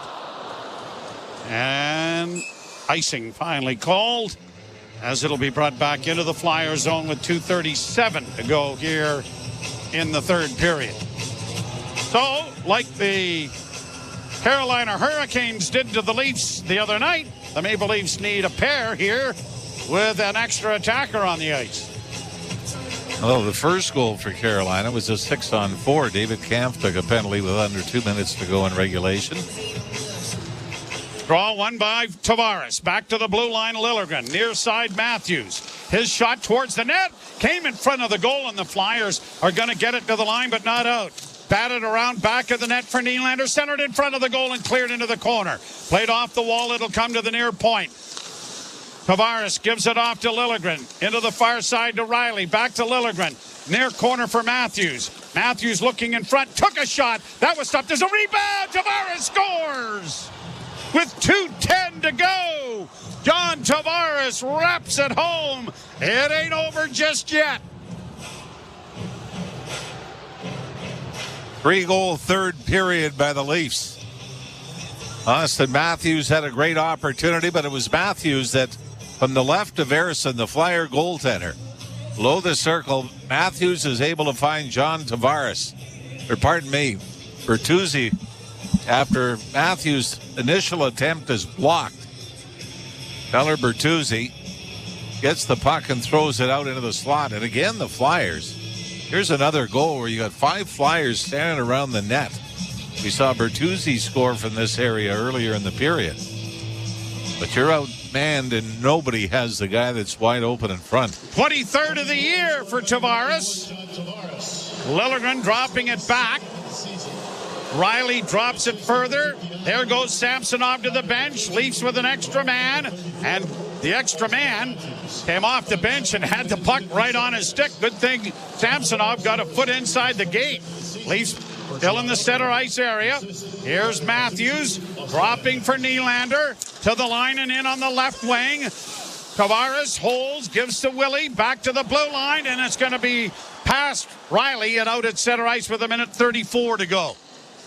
Liljegren, left wing side, Matthews across the line to Tavares on the left wing. Tried to flip it in front, and it's gone off a stick and up into the screen. And an important face-off again in the Philadelphia zone with 1:24 left to play, and the Leafs down a goal. Now, my question to you is Austin Matthews do? We've seen him have some opportunities, hit a crossbar earlier. Yeah, I would suggest, now the Leafs have decided this is when they'll use their timeout. Guy Boucher. And this is a tough call because, you know, if guys usually have those 40-second shifts, you know, even if you extend that to closer to a minute, now you got a tired group on for the last 30 seconds or so. But you don't do it now. Your big boys are not going to be able to finish, right? If you don't do it now, you may not get another whistle. That's right. You know, to be able to do it. So Austin Matthews decided, along with Willie Nylander, they're going to take his seat on the bench as Guy Boucher barks out last-minute instructions. Flyers led 3-0 into the third period. The Leafs came back to make it 3-2. Couldn't score in a power play to tie it. Philly came right back after that power play to make it 4-2. Tavares with Samsonov on the bench, making it 4-3, and that's where we sit with 1:24 to go. Draw to the right in the Flyer zone. Tavares scrums the draw, but the Leafs are able to control the puck. Riley into the corner. Nylander circles, now being pressured, works it back to the point. It'll come to the near side to Matthews. Matthews into the slot area. Liljegren to Nylander. Didn't shoot it. When he did, it went off a skate into the corner. Tavares frees it up. Matthews into the slot. A Willie Nylander, or at least a Liljegren shot, was deflected wide. Kept in by Liljegren again. Into the corner to Matthews. Less than a minute. Matthews with it again. Cross ice. Partially deflected. Riley tried to send it to the front of the net. Too well covered. And it's cleared out and down the ice by Philadelphia. And this is going to be... No, they waved it off. I think it might have hit a leaf on the way out. Wow. That's a tough call. That is a tough call. Played back into the Leaf end and 30 seconds left. Up ahead for Bertuzzi. Played in over the line. Grabbed off by Tavares. Tavares down low. Here's the centering pass in front. Hit the goal post from Bertuzzi. Oh, what a chance there. 12 seconds left in the third period. Leafs with one last flurry. Stolen by the Flyers. Shot out and down the ice. And that'll do it.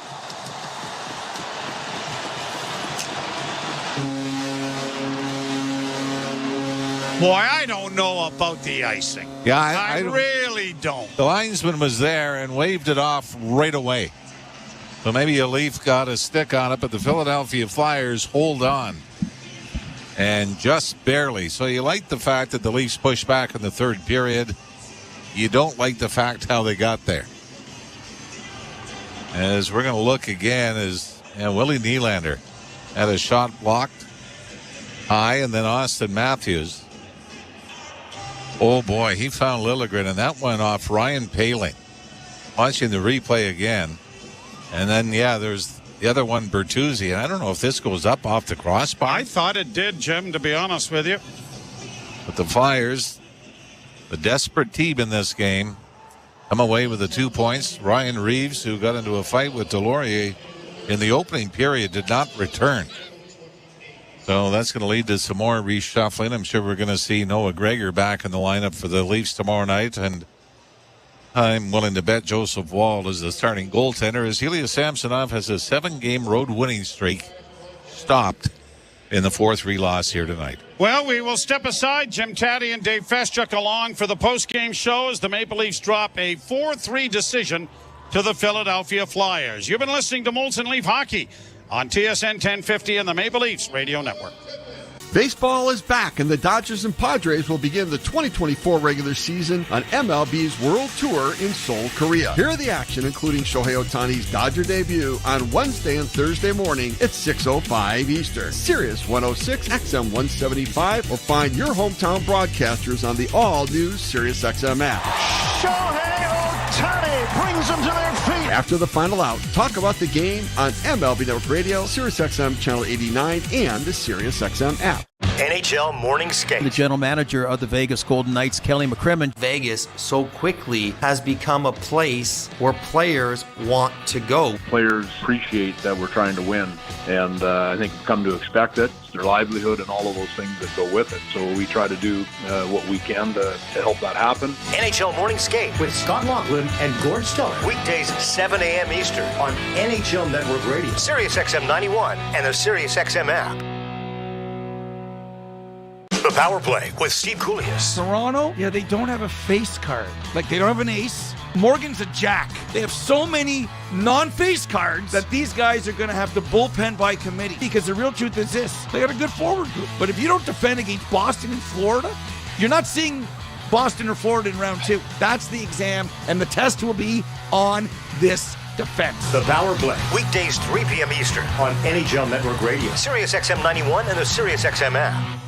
Hey Toronto, I'm David Morsuti, host of the daily Toronto Maple Leafs podcast, Locked On Leafs, part of the Locked On Podcast Network on the Sirius XM app. Every weekday, we bring you the latest Leafs news and analysis, break down all the action, including this game you're listening to right now, and preview the next one. We're giving you everything a Leafs fan could want, all in a daily 30-minute podcast. Download Locked On Leafs right now on the Sirius XM app, available with all trials and popular plans, or where you get your podcasts. Search Locked On. Feel the passion of Major League Soccer all season long on Sirius XM FC. Stupendously magnificent. Every week, hear all the top matches, including every Inter Miami game. Messi up over and get analysis and insight from our team of experts like former MVP Tony Meola. He looks so confident. It's starting to look so easy. It's Major League Soccer's biggest season ever, and you can experience it on Sirius XM FC 157 and streaming on the all-new Sirius XM app. The biggest names in the game. Trying to get behind, wrist the line, and walks in, put it between his legs, shoots it, score! NHL play-by-play on Sirius XM. Join me, Gord Stellick, and Scott Laughlin as we recap the night that was on NHL Morning Skate, weekday mornings at 7 a.m. Eastern on NHL Network Radio, Sirius XM 91.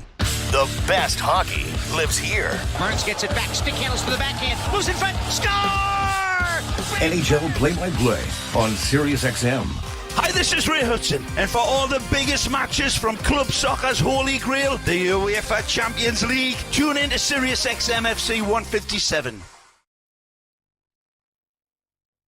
Is Leafs Game Night on TSN 1050 and the Leafs Radio Network.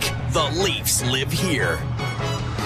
And coming out in the short end of a score, 4-3, the Flyers win it in Philadelphia to recover from their 6-2 loss to the Leafs last Thursday night. Welcome to the Leafs postgame. Jim Taddy, Dave Feschuk from the Star, and Jimmy Ralph kind enough to hang around. And Ralphie, I mean, I don't know how you can analyze this. I mean, there's a lot of stuff to talk about, but 6 goalposts, my goodness. Yeah, I mean, that's, that was part of it. And, I mean, the other side is, I mean, there were so many things I think, fairly disliked about the Leafs game. The intensity to start. This was one of those games where you're saying, okay, it's easy to tell in the first 2 periods which team needs the win and which team is already in. And I think that's why at this time of year, sometimes the teams that are out of a playoff spot can be a lot more dangerous than the teams that are settled in.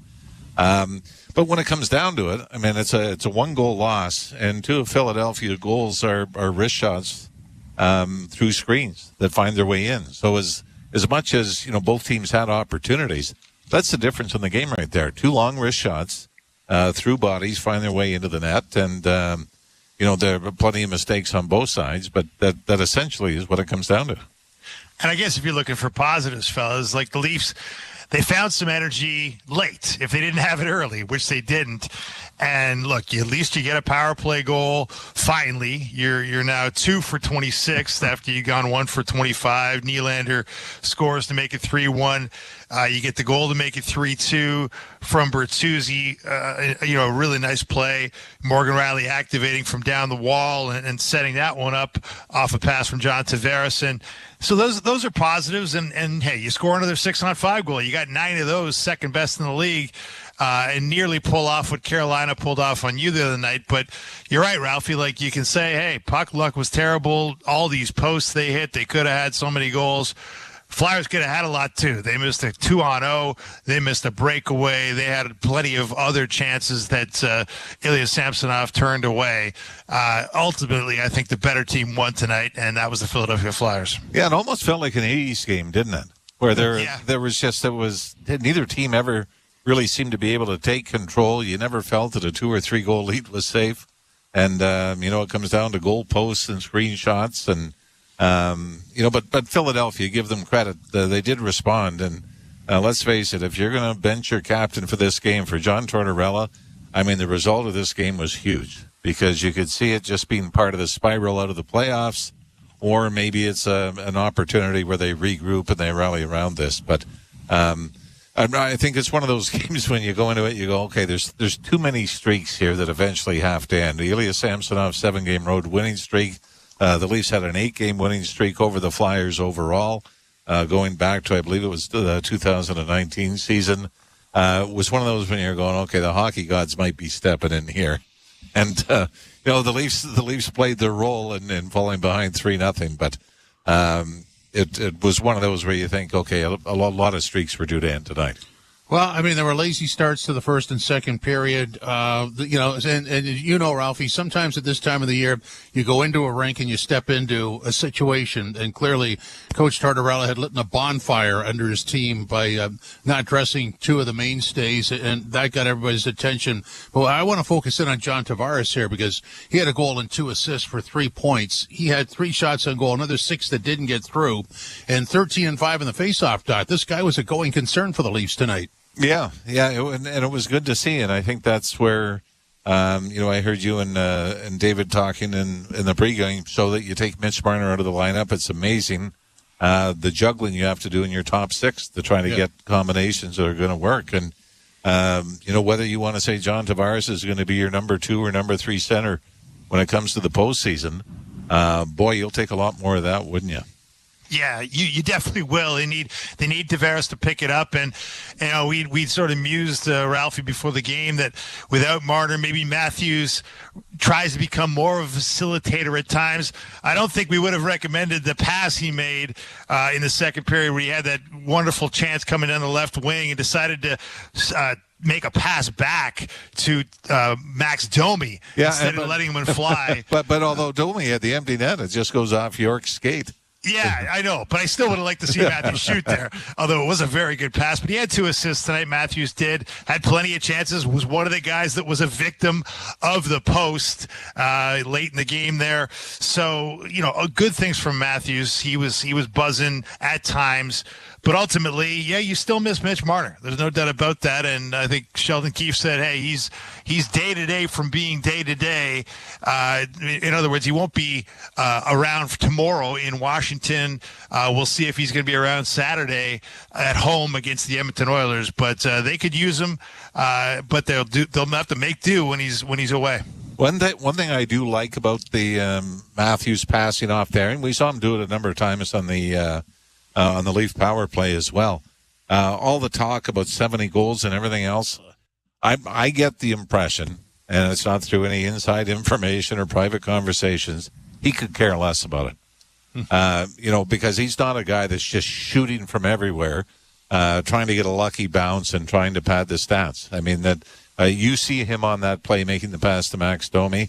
That's not a guy that's saying, I've got to get 70.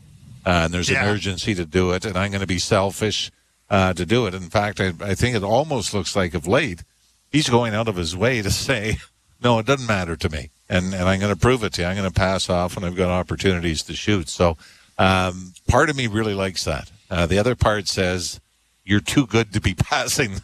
Yes, that's the part of me. Yeah, get it to the net. But there is part of me that says, this isn't a selfish player. You don't see any excessive celebrations on goals that are in games that are out of reach one way or the other. I just don't get.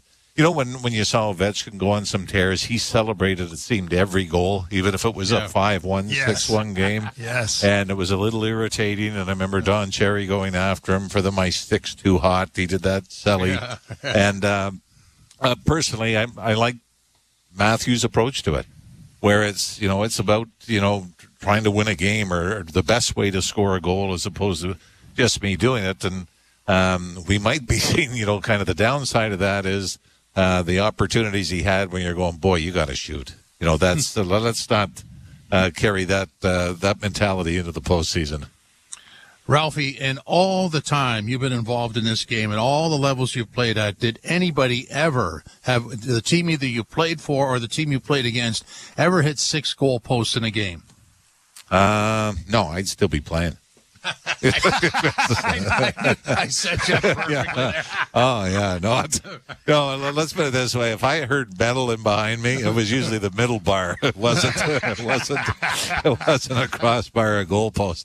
But yeah, it almost got comical, didn't it? Because both teams. So what do we have? Flyers 2, Leafs 4, or Leafs 5 in post? I think it was 6-2. According to I lost count. I thought it was. Yeah, it's at least 5. He had 6. Yeah, MJ had it at 6 on the broadcast. I had it at 5. I thought Matthews was the 5th that the Leafs had. Yeah, unless Bertuzzi late. When Matthews threw it out front and he had the opportunity, I thought he may have grazed the crossbar with that when he chipped it in. So that might have been number 6. And if that's the case, I think 3 of them were in the dying minutes of the third period, or the last half of the third period. Yeah, it was nuts. Let's be honest here. Liljegren hit one early. Bobby McMahon fired one off the bar. We saw the Nylander one where he dangled everybody, came in on his backhand and just banged it off the post. There was some dramatic plays in that one, and look, it could have been a different game if some of those go in. Kind of, I would say it was sort of almost apropos that the goal that John Tavares finally scored to make it 4-3 went off the post and in. You just didn't get enough of those posts and in tonight, fellas. Yeah, it's the Dick Irvin Sr. Jimmer? He used to call it the hand of God. Yeah. And if not for the hand of God, you win or lose certain games. Or the ghost of the Montreal Forum. Yes. seemed like that when you played the Habs back then. So, I mean, positives, they gave it everything they had. They just got sort of dug themselves into a bad hole. But, again, this is one of those situations where don't forget the story on the other side of the ice. This is a desperate hockey team. Two guys aren't being dressed tonight, and they got to win. Otherwise, they're going to miss the playoffs. So I think that's sort of what they stepped into here. Yeah, well, and guess what? You're stepping into it again tomorrow night. I mean, maybe not the controversy, but now you've got Washington, who right now, I mean, it's going to be twofold. Right now, they're fighting for their playoff lives, and I mean, they were sellers at the deadline, and yet, because the Islanders and now the Detroit Red Wings are having trouble winning hockey games, Buffalo's taking a step back again. Now all of a sudden they're in a playoff spot, and the Leafs could have done them a favor with a win tonight. But on the other side, you've got Washington coming back from a West Coast road trip, and we always know, well, at least in Toronto, those are usually very dangerous games. And I don't think when Washington left on that trip, they thought they'd be coming back in a playoff spot. But it's going to be interesting, from a capital standpoint. Charlie Lindgren's been great in goal as well, so it'll be an interesting game. And the downside is you spent the third period, or actually the entire game, chasing the game. So it's not like Sheldon Keefe rested guys down the stretch to get them a little extra rest for the game in the second of back-to-back. So it's going to be interesting to see whether it's you got a team well rested or a team tired. Well, Ralphie, one guy that will be well rested, and we assume he will be the starter, is Joseph Wall. And I wonder how you feel about it, because I kind of found it a bit curious that after the Leafs leaned on Wall in both those games against the Bruins, which I thought was a bit of a statement, saying, hey, here's our most likely playoff opponent and our arch nemesis, the Boston Bruins. We got 2 games against them in very short order, and you're going to start both of them, Joseph Wall. Of course, Wall ends up losing both of those, giving up 4 goals against in both. And ever since, it's been 4 straight starts for Ilya Samsonov, including tonight. What have you made of that, and what do you think we might see from Wall if indeed he is the starter tomorrow night, Ralphie? Well, one thing, you remember early on in the season, Joseph Wall went in and he beat Washington, and then I think they were in Dallas the next night, didn't he? He was the number one reason they won both games. Yeah. But I'm a little surprised. I was just a little curious about the selection of him playing back-to-back against Boston.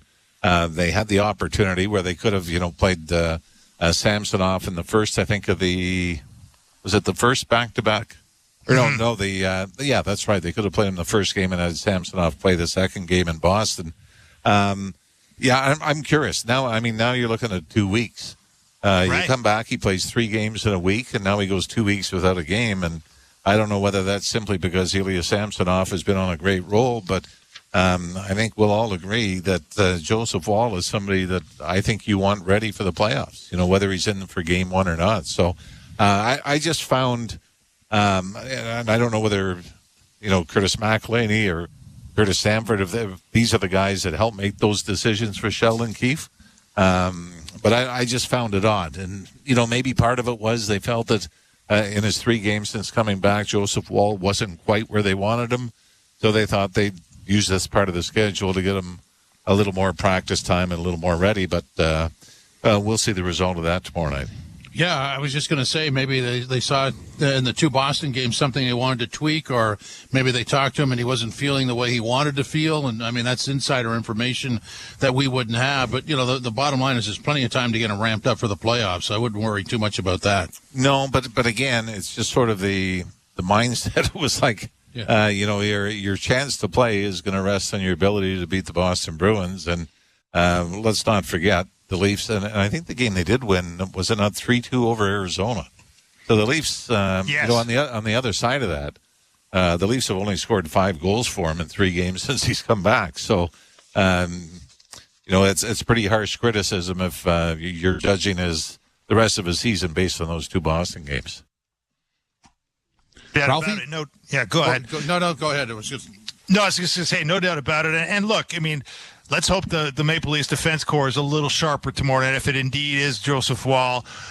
You talk about, putting a guy under pressure. I thought Samsonov, didn't stop them all tonight, Ralphie, but the Leafs D was at best disorganized at times and unenergetic at times, and they really didn't do Samsonov many favorites tonight from my eyes. How did you see it? No, same thing. And I thought, especially on the second goal for Philadelphia, the Brody and Morgan Riley miscue. I mean, like we said during the broadcast, you do that in the playoffs, you're done. You're out in a hurry because those were, it was kind of minor pressure in their own end, and they couldn't get a handle on it, and it just booted it around until it ended up in the back of the net. So I think those that was probably my biggest concern coming out of the game was the Riley Brody pairing, and then you saw Timothy Liljegren get the number one chance in the power play.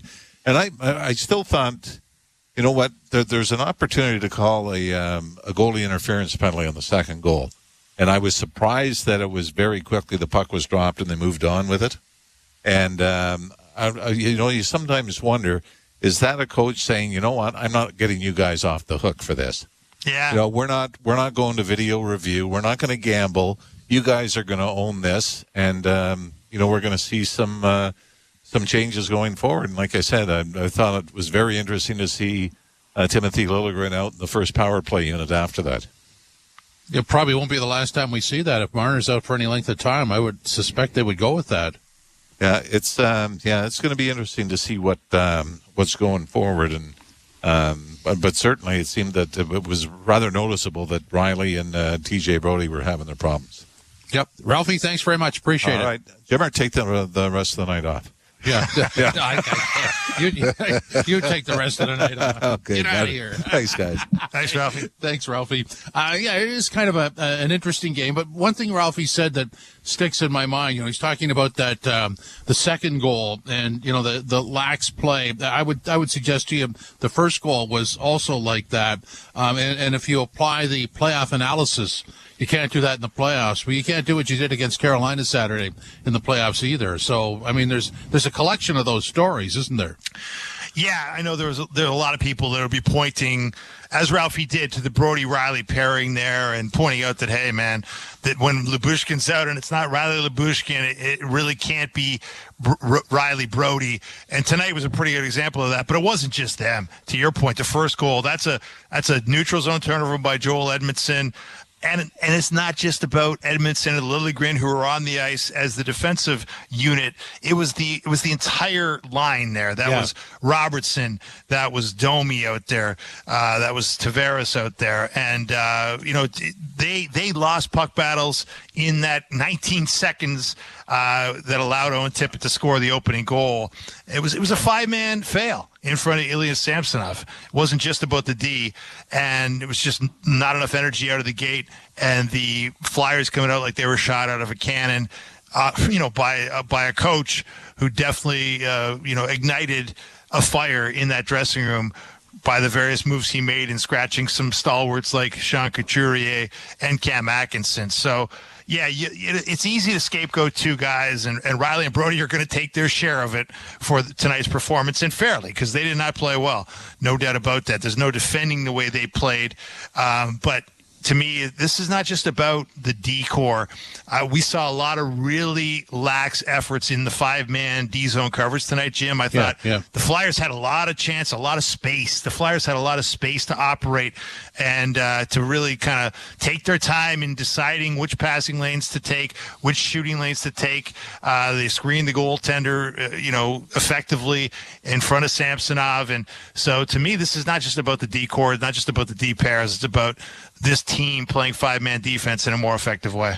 Absolutely. They didn't respond to the turnover. And so that's on all 5 of them. And, quite frankly, maybe there's a goaltending error there too. So just didn't start properly. Then again, in the second period, the same. And I like how Ralphie said it, light pressure, caused the turnover, which should never happen, but it did. We'll come back. Post-game sound coming up next. 4-3, the Flyers win over the Leafs. This is Leafs Game Night on TSN 1050, the iHeartRadio app, and the Leafs Radio Network.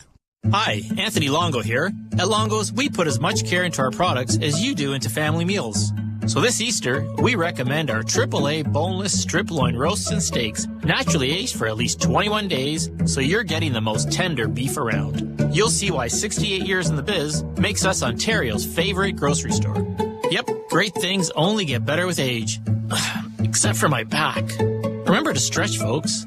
For quality that meets your family standards, trust ours. Longo's. Ugh, I need a vacation. Me too. But where and when? Like now? Maybe you're onto something. Let me check Sunwing Vacations. Yes, sunwing.ca. What?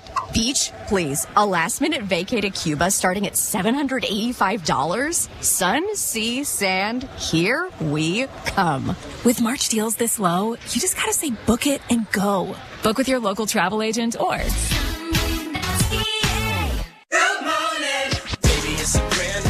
When you vacation with Norwegian Cruise Line, every day is a new day. Get a taste for Barcelona, then savor incredible dining back on board one day. Connect to ancient history in Athens, and then disconnect in our spa another day. Wherever the sea breeze takes you, come aboard and experience a different tomorrow with Norwegian. Visit ncl.com, call your travel advisor, or 1-888-NCL-CRUISE. Norwegian Cruise Line. Ships registry the Bahamas and USA. The rest of my life gonna start today. Leafs game night. Philadelphia wins 4-3 over the Toronto Maple Leafs, who are now off to Washington to play the Capitals tomorrow night. Jim Taddy, Dave Feschuk from the Toronto Star here. Dave, would you venture to say that was John Tavares' best game of the year? It's got to be up there. I mean, and it couldn't come at a better time. Like this is a moment where the Leafs are looking for somebody to step up. You don't have Mitch Marty, you don't have Calle Yarncroc. The coach is saying, hey, this is an opportunity for people. And frankly, when you look at the way John Tavares has been shuffled around the lineup, he essentially started tonight as the third-line center. He's been the third-line center for many games this season as the Leafs have tried to experiment with different combinations, trying to spreading out their top four highest-paid forwards among three lines. A lot of that has been about Tavares not producing. So very important for him to recapture, rediscover the John Tavares we all know he can be, but hasn't been this season. And tonight, I think, was a really, really good example of the John Tavares he still can be, despite the fact he's into his 30s and really far along in his career. Very good sign for the Maple Leafs to get that out of Tavares. Just going to go through his stats again. A goal, 2 assists, 3 points, +1, played 20-23, 3 shots on goal, another 6 that didn't get through for 9 attempts, 13-5 in the faceoff dot, and won some key faceoffs in the Flyers zone late in the hockey game when it mattered. So he was all over the place in terms of contributing. Here he is post-game talking about the difference between tonight's Flyers and the one they played last week. Yeah, I mean, we knew they were going to be better and have a lot of urgency and come out with some pace. So we just maybe weren't as sharp as we were defensively. Credit to them on part of that, and then us just at times, not getting above them as well as we'd like, especially with the way they can transition. We did a lot of good things offensively. We, obviously would have been ideal to. Open the gate with one earlier in the game. I think would have changed the dynamic a lot, but just stuck with it, gave ourselves a chance. Unfortunately, just ran out of time. You get the power play goal, you get the 6-on-5 goal. I'm curious, what that sort of result can do for those groups moving forward. Well, you try not to get caught up in the results, but that's obviously what we're here to do and what we're working for, and at the end of the day, what counts. So. We know we had maybe been just as sharp as we'd like, but a lot of the habits and foundations there. So just continue to stick with it and, continue with the work in the detail. And I think, the guys that have been a part of it for a while and throughout the course of this year, we've had success and continue to trust that and stay with it. We got rewarded tonight. Feel statement at all? There were a lot of posts, it looked like. Yeah, there was. I mean, we had plenty of looks before the third. Obviously, we were finally able to break through and really get some momentum and obviously really get close. But would have been ideal for us to bury one of those earlier and just make it a little bit of a different feel throughout the night. But it is what it is. We just got to learn from it and right back at it tomorrow. Nylander hits a career high in points with a lot of runway still left in the season. What has stood out about the way he's been able to maintain that consistency throughout this season? Yeah, I think it's just really impressive how he's continued to elevate and push himself really into the top tier of players in our game. He's been incredible for us all year, so I know he wants to continue to push for more. That's John Tavares, captain of the Leafs after the 4-3 loss in Philadelphia. You know, Dave, I can look back. If I'm a Leafs analyst, I look back on the 4 goals they allowed, and I'm not happy with any of the 4. The first one is start of the game. Second one started the second period. The Frost goal goes through a lot of bodies. And the Lawton goal, the eventual game-winning goal, comes after he steps out of the penalty box, goes in on a 2-on-1, and is basically left unattended in front of the Leafs goal after a missed play. 3 Leafs are behind the net chasing the puck. Doesn't make any sense. Yeah, and that wasn't a great sequence for the Maple Leafs. You know, it was a turnover in the offensive zone late in that power play, and you've got to be aware. Like every team in this league is aware when the power play is running down, and instead of being conservative and being smart, Domi, sauces a pass that goes over Robertson's stick that sets up the Lawton break, and to your point, yeah, it doesn't get better. The Leafs do not recover. They continue to lose focus. They continue to lose composure. And so you have the yard sale of 3 Leafs, essentially falling out of the play behind the net as Lawton remains unattended in front of the net, and Samsonov is essentially helpless. So it was just chaos. And you don't want chaos ensuing at any point in any game. I just felt like that was kind of endemic of what was happening in the Leafs defensive zone. Too much chaos, not enough composure. And that's not a great sign with 16 games, I should say, 15 games now remaining in the regular season. And, I'd like to jump on that train, but I remember the Florida Panthers from a year ago who didn't know they were going to get in and got all the way to the Stanley Cup final because they played their best hockey at the right time. Not in the last 10 games, but right at the end and to start the playoffs. I mean, that's all it takes.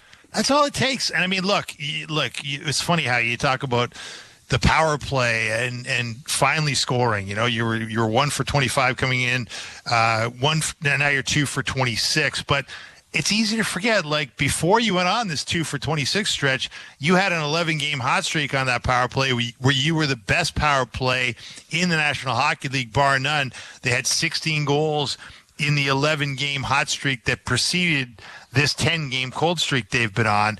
And so maybe, hey, you get the one tonight, and you get a 6-on-5 goal, not a power play goal technically, but a man disadvantage goal, and you maybe you roll from there a little bit. And as you point out, it doesn't matter.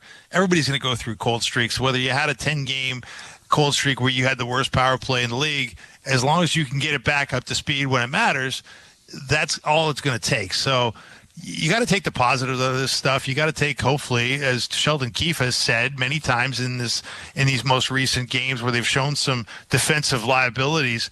Hey, you got to use them as learning opportunities, and you've got to continue to stress that, hey, there are jobs up for grabs here. There's a lot of guys that are not going to be in the lineup when the playoffs start, and the D corps is a great example of that because there's too many D right now to go, to make a 6-man unit. You got a lot of guys going to be on the outside looking in.